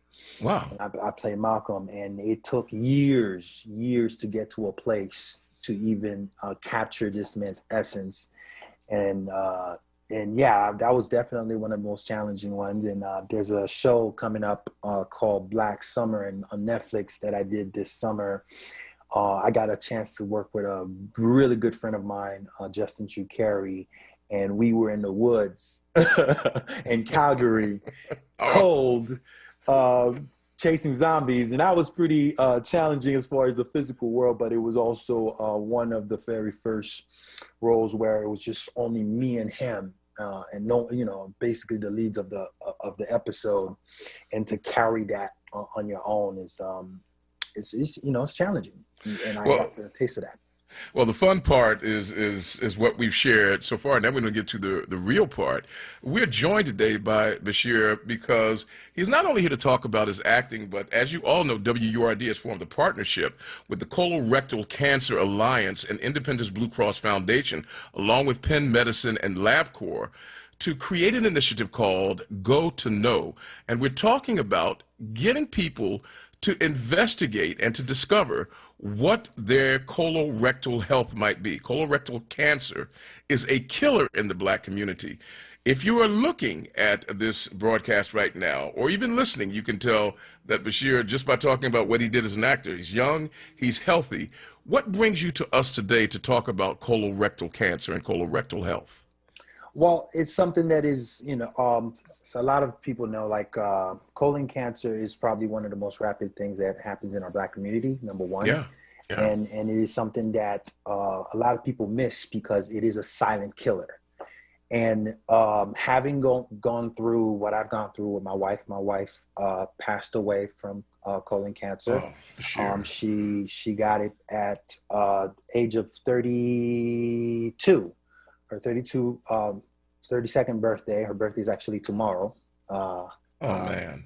And it was a big surprise for all of us. We knew nothing about the disease. We knew nothing about that world. I knew a little bit about cancer due to my dad, because my dad had prostate cancer, but I had no clue about colon cancer. So I feel that, I have a story from a point of view of someone that didn't know anything at all. And the amount of information that we both learned through the process was overwhelming. And it was very important for Shannon to spread the word of how important it is to ask the right questions, to detect it early, because it is a preventable cancer.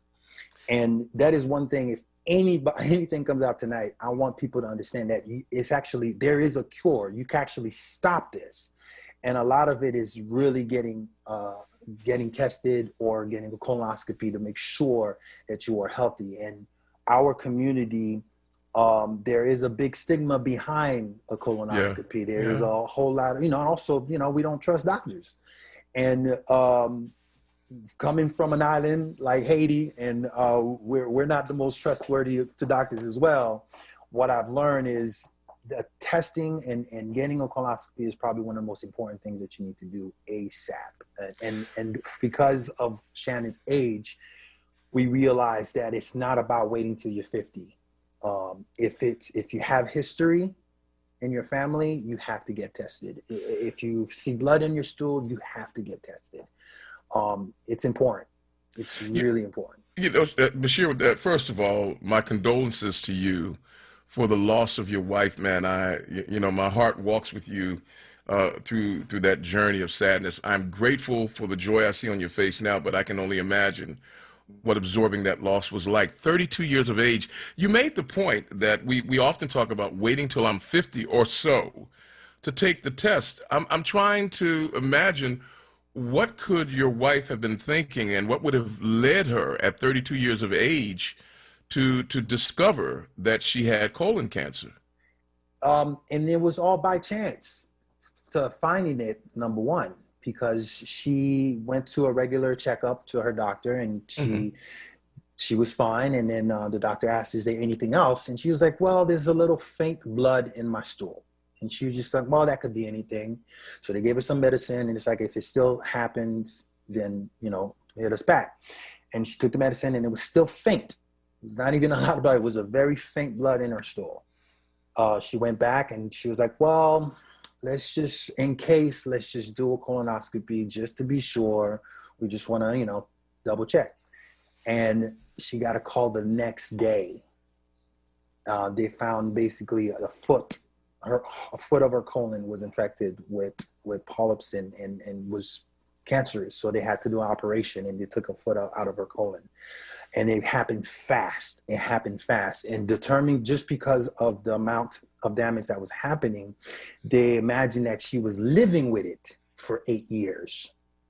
So this is the thing that people don't understand with colon cancer.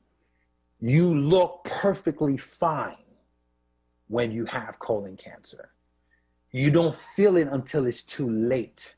That's why it's extremely important, because it's to the point where and we've talked to people where people are more afraid of the procedure than the disease, but the disease is a killer, man. And I'm telling you, it is one of the most shocking thing that we've both experienced, and it is like my life work to make sure that at least I get a few people to listen, and to, after this conversation, that somebody calls their doctor and say, hey, let me go ahead and check this out, especially if it runs in your family history.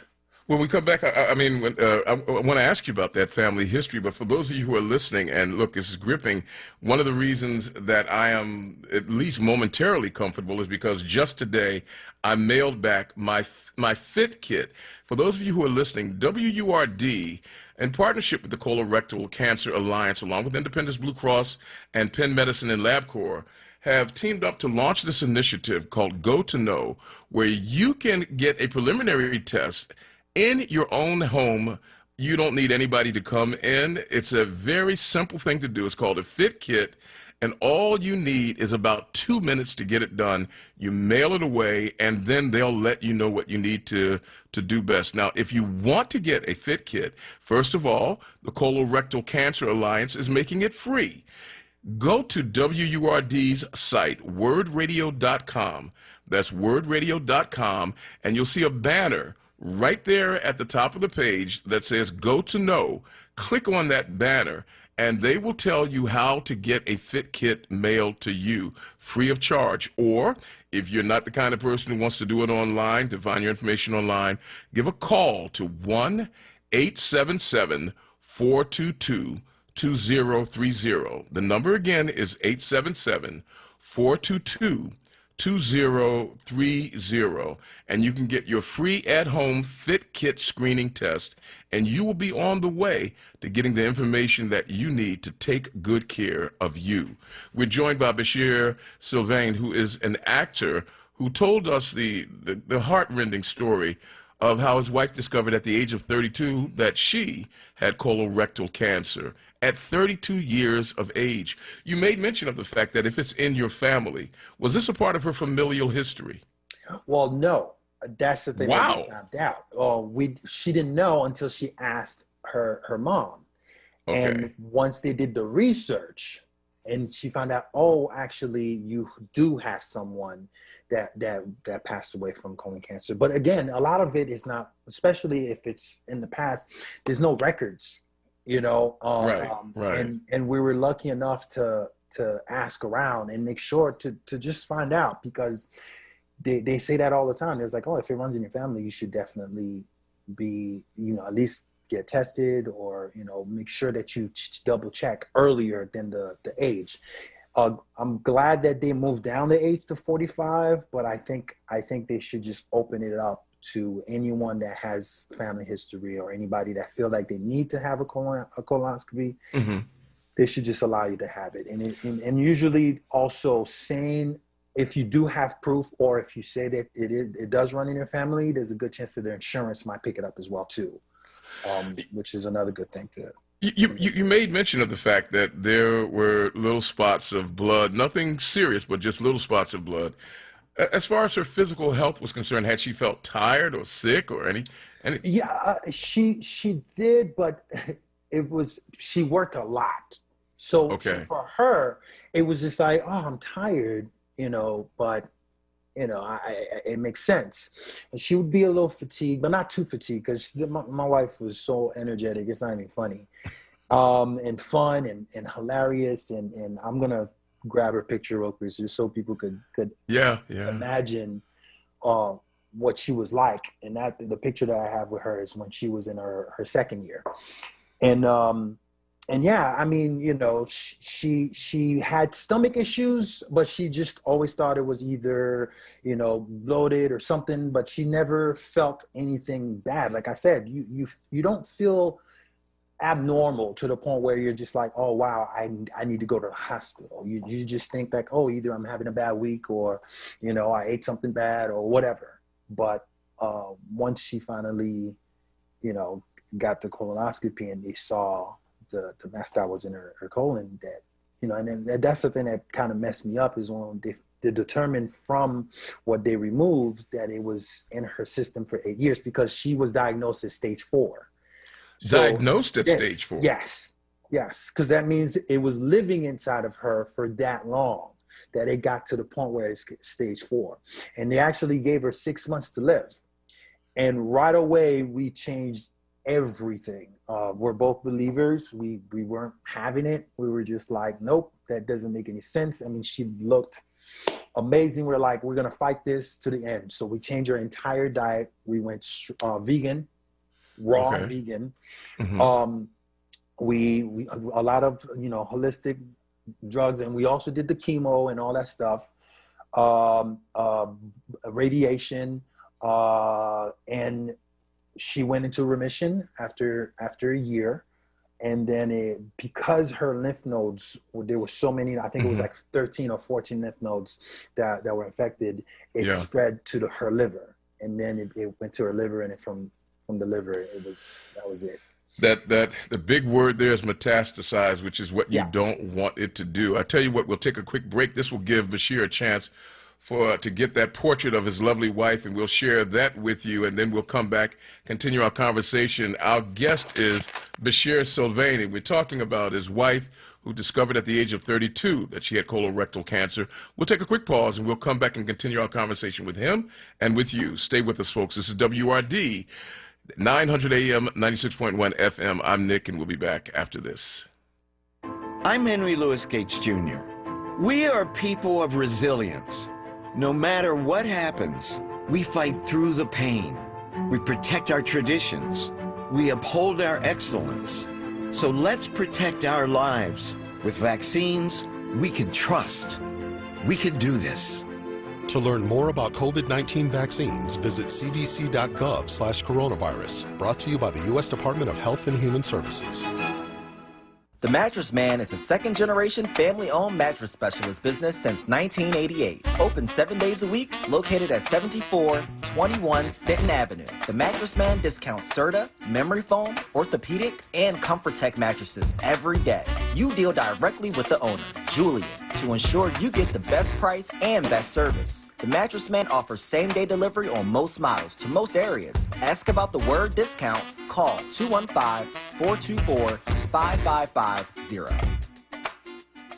Hi, this is Councilmember Derek Green with new information about COVID vaccines. Soon, all Philadelphians over the age of 16 will be eligible for vaccination. However, you must be registered with the city to get vaccinated. Register today at phila.gov and fill out the vaccine interest form, or email covid@phila.gov. If you can't complete the form, call 311 to get registered. Your information is confidential. We all want a healthier, better Philadelphia. Get registered today. WURD TV. We're streaming live video of this conversation right now. Tune in on YouTube at onWURD or on Facebook at WURD. WURD TV. Black Talk Media. You're listening to Evening Words, hosted by Nick Taliaferro, exclusively on WURD Radio, 96.1 FM and 900 AM WURD. We are joined, ladies and gentlemen, in our virtual studio by Bashir Sylvain. He is a Haitian-American theater-trained actor. We've shared with you some of his work in the past, but he's here today to join us in asking you to be warned about colorectal cancer. WURD is in partnership with the Colorectal Cancer Alliance and Independence Blue Cross Foundation, Penn Medicine, and LabCorp. And we're asking you to go to know. That's a new screening test that you can get free of charge, where you can find out whether or not you need to check out your colorectal health. It takes 2 minutes in the comfort of your own home, and it is free of charge. If you'd like to see what condition your condition is in, go to wordradio.com, and right there on the front of the page, you'll see our Go to Know campaign. Or you can give a call at 1-877-422-2030. Bashir's here to tell us that we need to do it because he has paid an awful price when it comes to this disease. He lost his lovely wife, who found out at the very tender age of 32 that she had colorectal cancer. Bashir, welcome back to you, my friend. Thank you, thank you. Thank you for having me. And not only that, now, when he's not acting and teaching Denzel how to play the role of Malcolm X, you know, because I'm figuring that's what he did, he studied you. He is also here to embarrass me. First of all, they send this gentleman here to say, you know, Nick, this is what we want our talk show host to look like. And, you know, so I took Bashir's picture with me down to a salon and said, make me look like Bashir. And they said, this is a barbershop. You want the magic shop, and that's down the street. But last but not least, for those of you who are watching, Bashir went to get a portrait of his wife, a picture of his wife that he shared with me. If you would be so kind, sir. And now look at, I mean, we're talking about a woman who has cheekbones that other women would give away their firstborn child to have.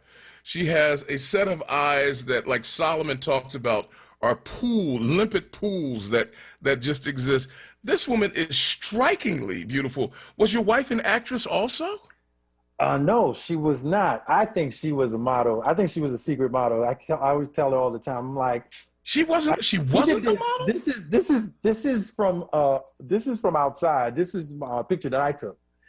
And I was wait a minute, that wasn't a beauty, really? No, this is a picture I took. Oh my gosh, on my phone. And yeah, I mean, this is her second year with colon cancer.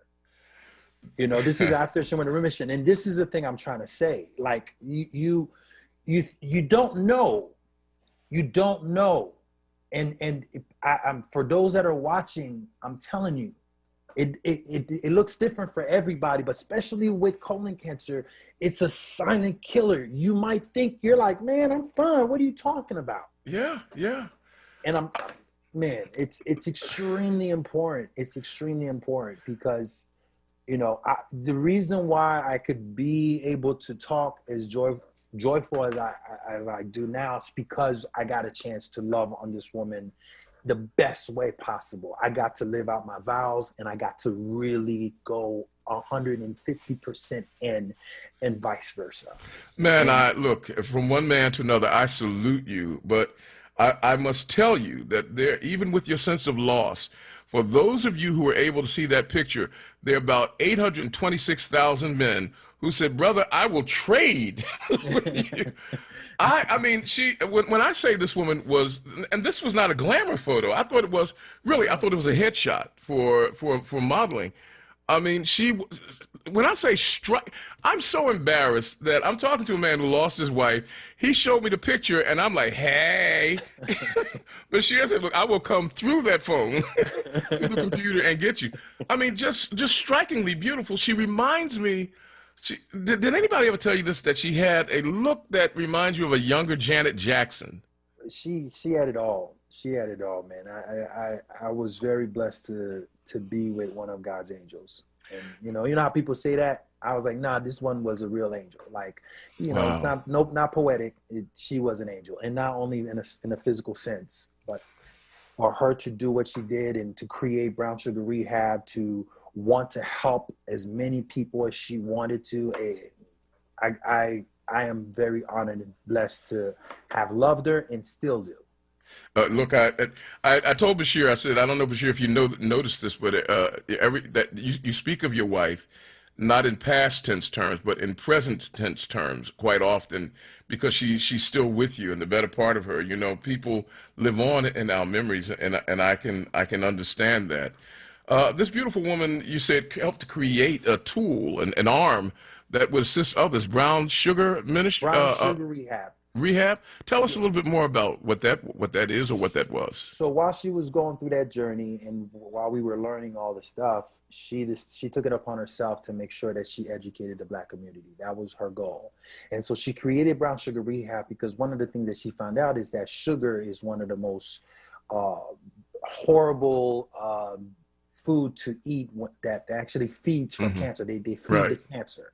So she didn't want to call it, white sugar. So she called it brown sugar because of our brown skin. And she came up with this clever name for it to bring awareness.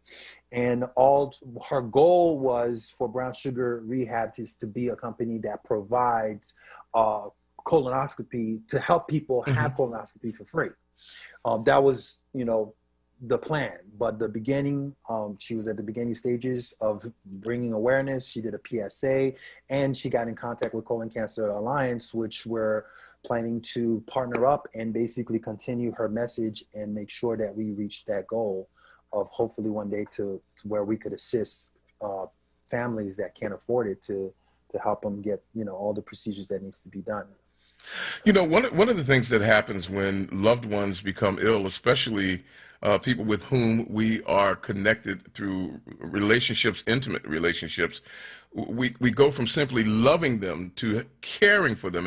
And those are two different things, loving and caring. One thing is a set of the heart and the mind. The other one is a skill. How did you get the support that you needed to care for your wife as well as love her? God. I'm sorry. I'm not going to go sorry. I'm not sorry, but God. God is definitely the primary person I could say first for both of us to help us at least wrap our mind and our spirit behind such a disease. You have to surrender to a greater power so your flesh doesn't get broken. Wow. Hearing this news.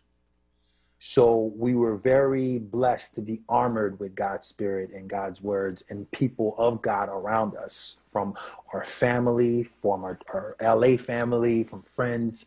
I mean, she was everybody's best friend. Everybody loved her. And man, people came all over. There's not a day in the hospital she didn't have a visitor. And we were very blessed, and because of who she was, she received all that love back and more. So we were very blessed in that way, and also God also helped us out a lot with me working. I got a couple gigs here and there that actually helped us a lot financially. And towards the end, when she also worked on HBO, HBO was a big part of the support that actually helped us a lot. They helped us with food. They gave us basically a whole year of supply of a sunbasket where you had to learn, they give you the ingredients and you cook it. And I became a fabulous cook because of it. Oh, really? Oh, man, I throw down. I'm telling you right now. Anybody that knows me that's hearing this is like, hey, hey, look, man, if it ain't that far from Philly, you'll be in Philly soon. We're going to find out, brother. Hey, I'm telling you, man, I'll change your life. I will change your life. I won't even tell you what's in it. You're going to be like, what? No, you can't tell me there's no meaning in this. I'm telling you, man.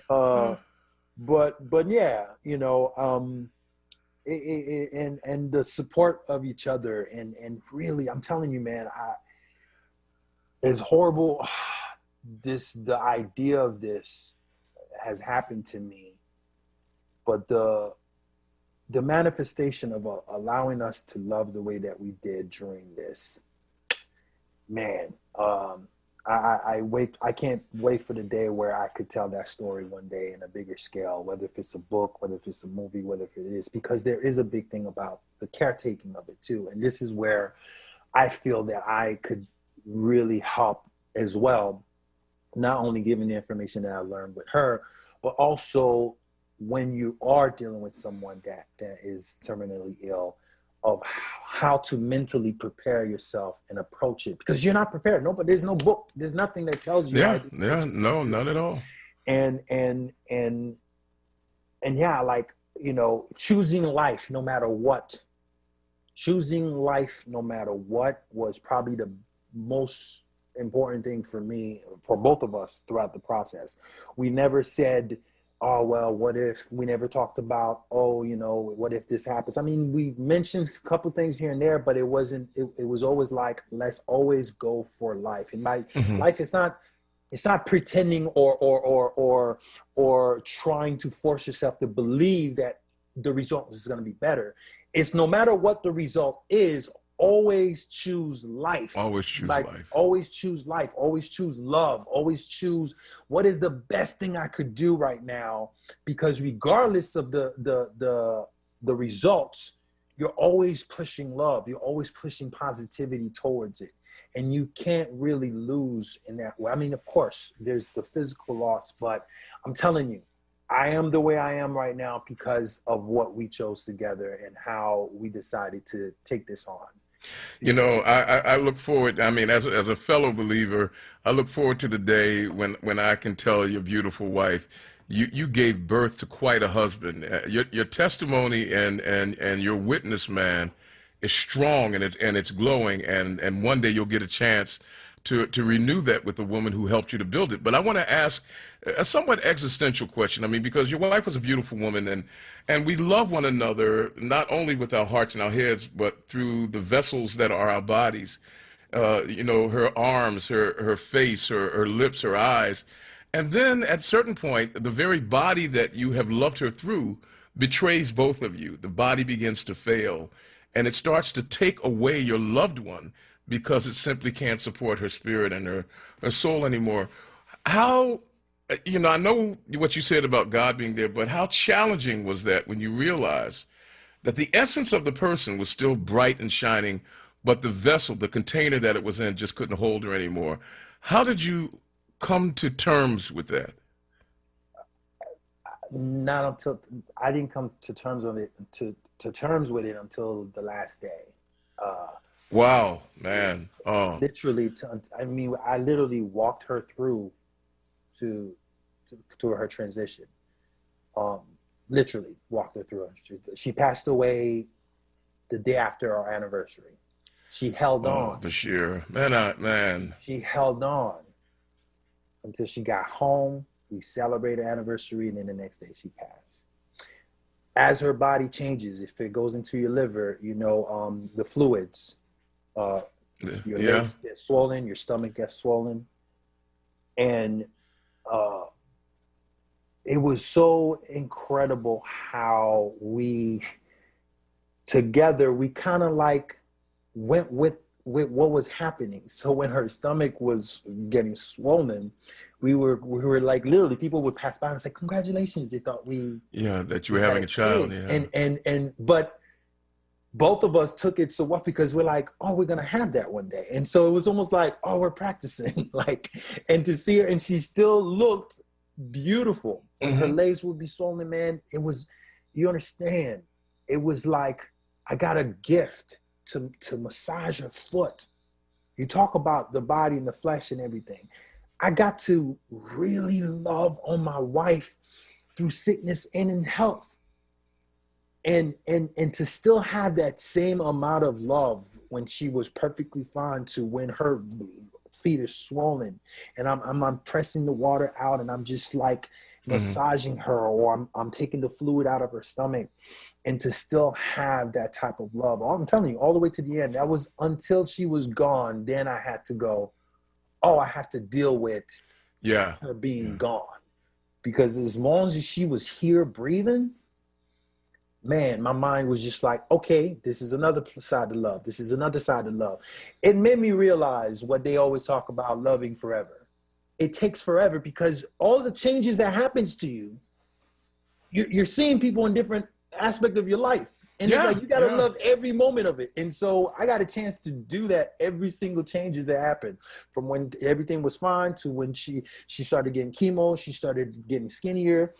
She prayed about her hair, and she kept her hair, which was great. Wow, yeah, because she had a beautiful head of hair. He was like, please, Lord, if anything, just don't.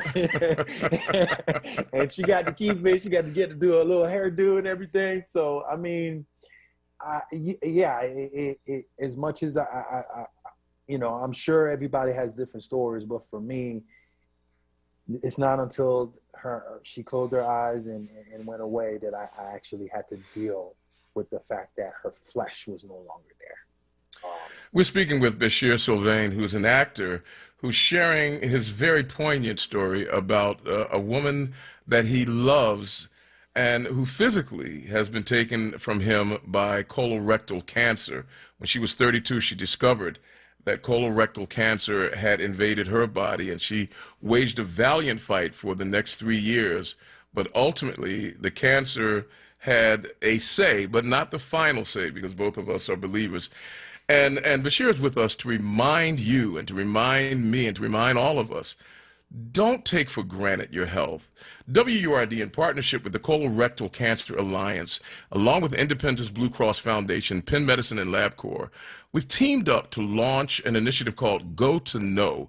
You can find out about your colorectal health free of charge.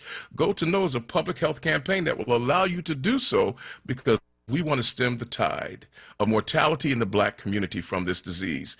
Go online on WURDradio.com to get your free and easy at-home colorectal cancer screening test. It's called a Fit Kit.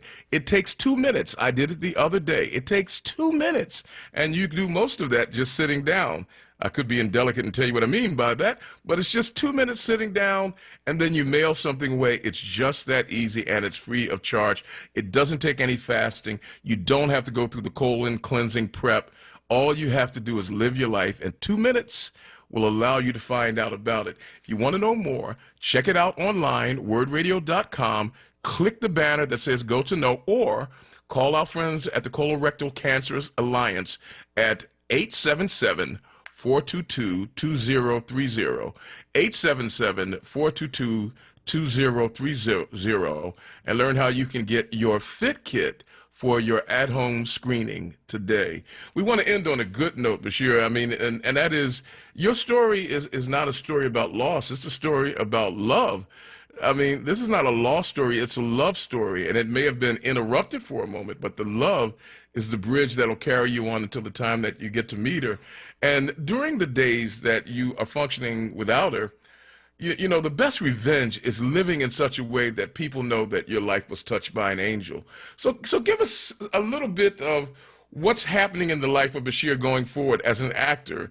Are there any new roles that we can look forward to seeing you in? Please don't say that you're going to be Medea's twin sister. Absolutely not. Nah, man. I mean, I've been very blessed. You know, one way for me of coping things is throwing myself into work. I've been very blessed with that. Right away, the first show that I did was Claws, and I think their final season is coming up. I played I recur on that. I was in season 3, whichever the season was before. I was in that reoccurring. And the last season, yeah, I think season 4 is the last season. I'm in that. I'm also in Black Summer, that's coming out in June. I'm also in Bigger, that's on BET Plus. I was in the first season. Season 2 is coming out on April 24th. I'm on, I just did This Is Us on Tuesday. You did This Is Us? Yeah, last Tuesday. They just aired my episode on last Tuesday. It was literally the episode before today. So if you watch the episode before today, you'll see me in there. And then there's a short called Run that's on Fox. I forgot it's a sister channel. Oh, one of the subsidiaries of Fox. Yeah. I think it's on YouTube. YouTube, but it's like Fox something. And the show's called Run, where I play my first bad guy. I usually play the nice guy. It's the first bad guy. But they say you haven't really acted until you stretch yourself into where you normally aren't. So. Oh man, that one I'm pretty. Yeah, it's. Most people are like, wow, this is pretty scary because I'm so not that guy. So when they see it, they're like, oh, wait a minute. But yeah, I mean. What's that role? So for those who are saying I'm going to roll back and check out This Is Us, what role did you play in I This Is Us? played Jace. I was the counselor for the transracial.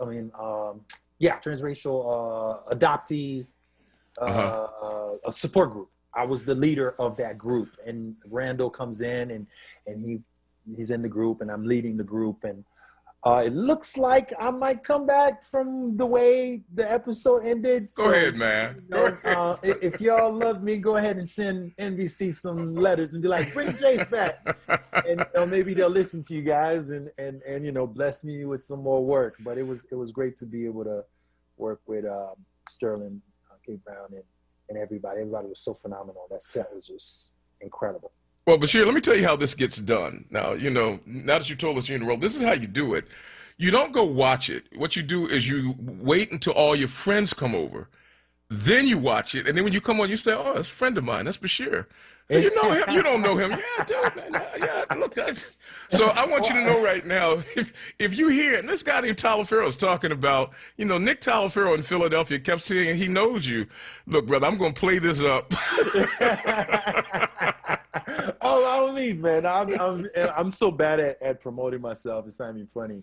Wow. But, I'm very blessed that, people do recognize me in some of my work, and they'll hit me up and be like, hey, man, was that you? I was like, yeah, that's me. They're like, I knew it. So slowly but surely, but I'm definitely climbing the ladder to get to a place where I'm being seen. But, it's been a beautiful journey. It's been a beautiful journey as far as my career going, but. Well, man, look, we have to draw a line in it right here. But, Bashir, this has been an amazing conversation. One of our listeners saying this is the best interview ever. Ruben, I agree with you. You have been yeast in my soul. I have risen on the strength of your testimony and your sharing. Everybody, please take seriously this opportunity to check out your colorectal health. Show a picture one more time. So look, I'm telling you, I feel so bad when he does it. This woman is, when I say beautiful, she is strikingly beautiful. I mean, her soul, I'm telling you, she wants you guys to be healthy. She wanted to save as much lives as possible. And please, if anything, do the test. Like you said, 2 minutes. Just to 2 minutes? Just to see if there's a possibility that you need to go further as far as investigating what is wrong. But, it would be a shame not to. Folks, you can get the test by going online at wordradio.com. The banner's right there. Just click on the banner. They'll tell you what to do, or give a call at 1-877-422-2030. Our guest has been Bashir Sylvain, and we've had a great conversation. His beautiful wife reminds us to take care of our health. Don't take it for granted. See what condition your condition is in. I'm getting ready to get off air so I can go hurry up and look at my good friend, Bashir. Hey, bro, look, thank you so much. When you come into Philadelphia, a vegetarian cheesesteak is on me. All right, you got it, brother. All right, I appreciate it, my friend. Anytime you want to come back, please let us know. And anytime you're doing anything, let us know. Oh, definitely. Will do. Thank you, sir. We'll take a quick pause, quick break, because we're behind time a little bit. We'll be back right after this. You're listening to WURD AM 900, 96.1 FM. This is Evening Words. We'll return after these words. Nappy-style hair products are formulated for today's black men and women's hair, embracing ancestral hairstyles. Come and experience these products: beard oil for men, cream paste, and napping gel growth oil for braids. Go to www.nappystyles.com or The Movement in Mount Airy, 7133 Germantown Avenue, or African Cultural Art Forum, 221 South 52nd Street, or Culture Exchange, 1450 Point Breeze Avenue. Be happy to be nappy.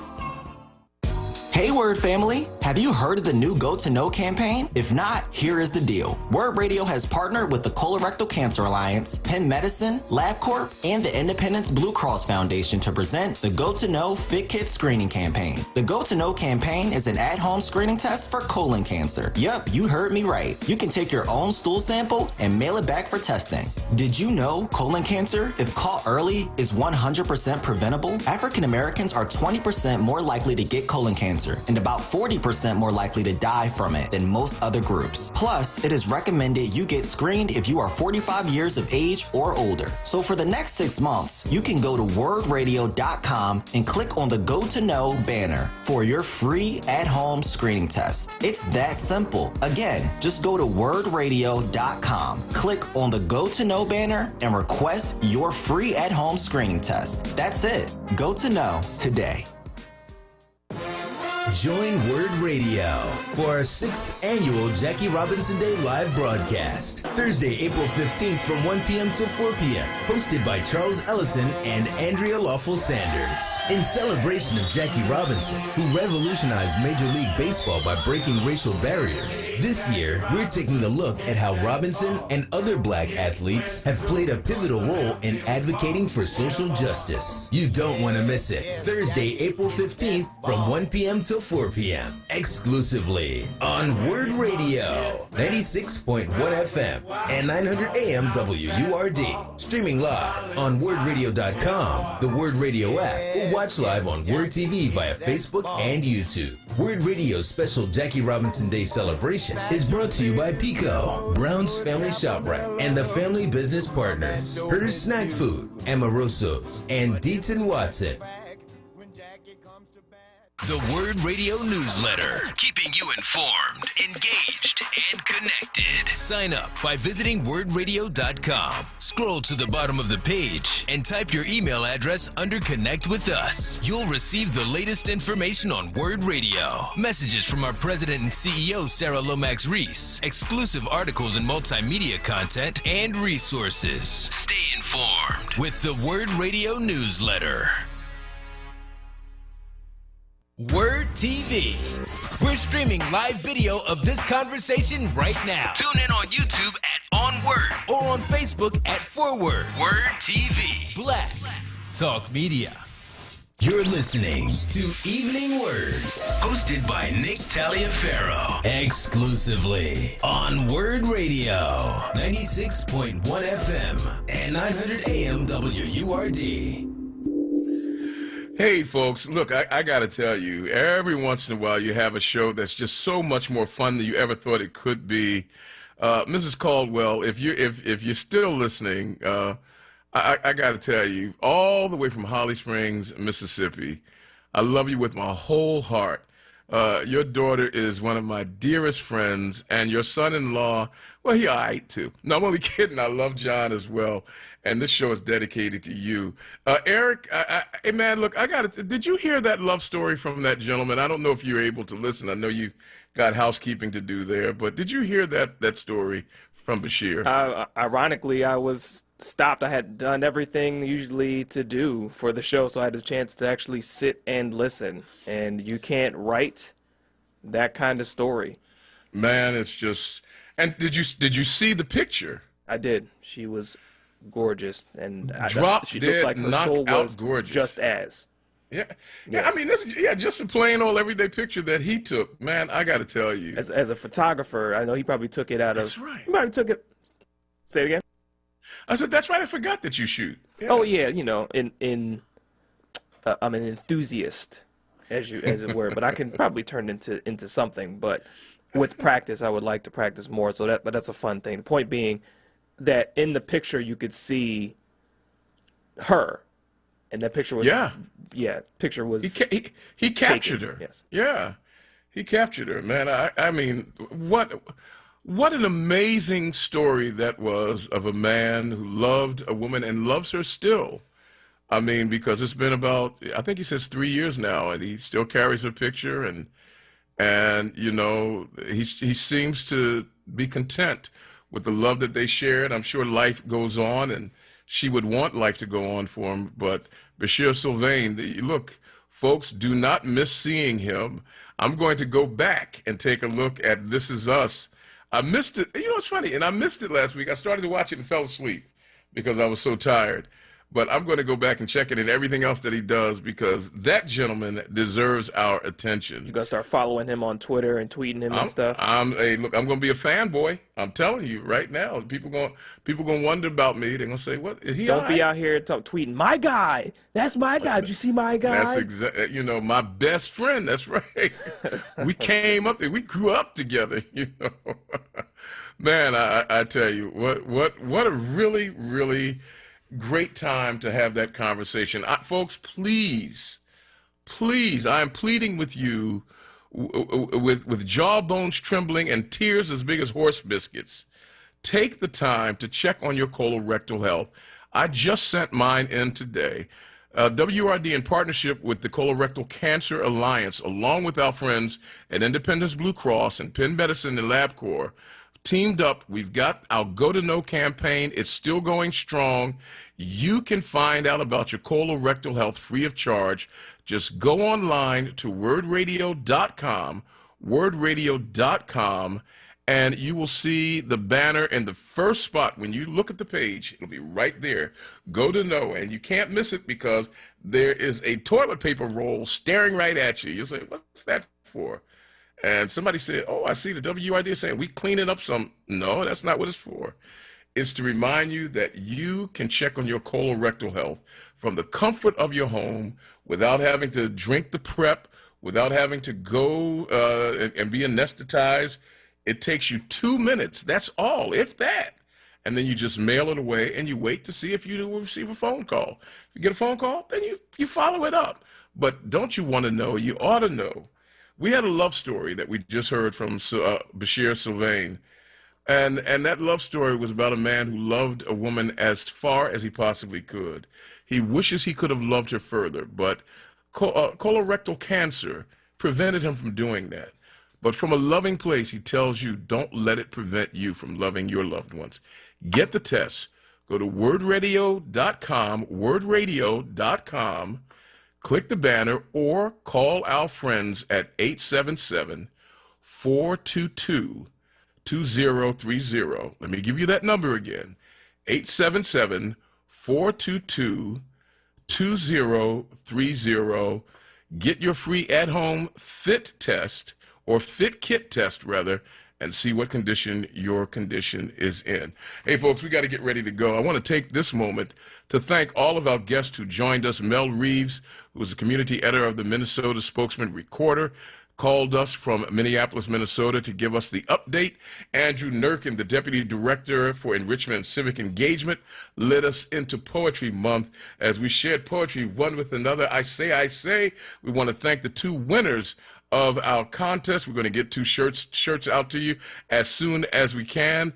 Dr. Chidi Nwakama, who is an emergency room physician at Penn Medicine, walked us through the anatomy of traumatic death, unfortunately, so that we can share that together. David in South Philly, Teresa in Camden, thank you so much for participating in our Poetry Slam standoff.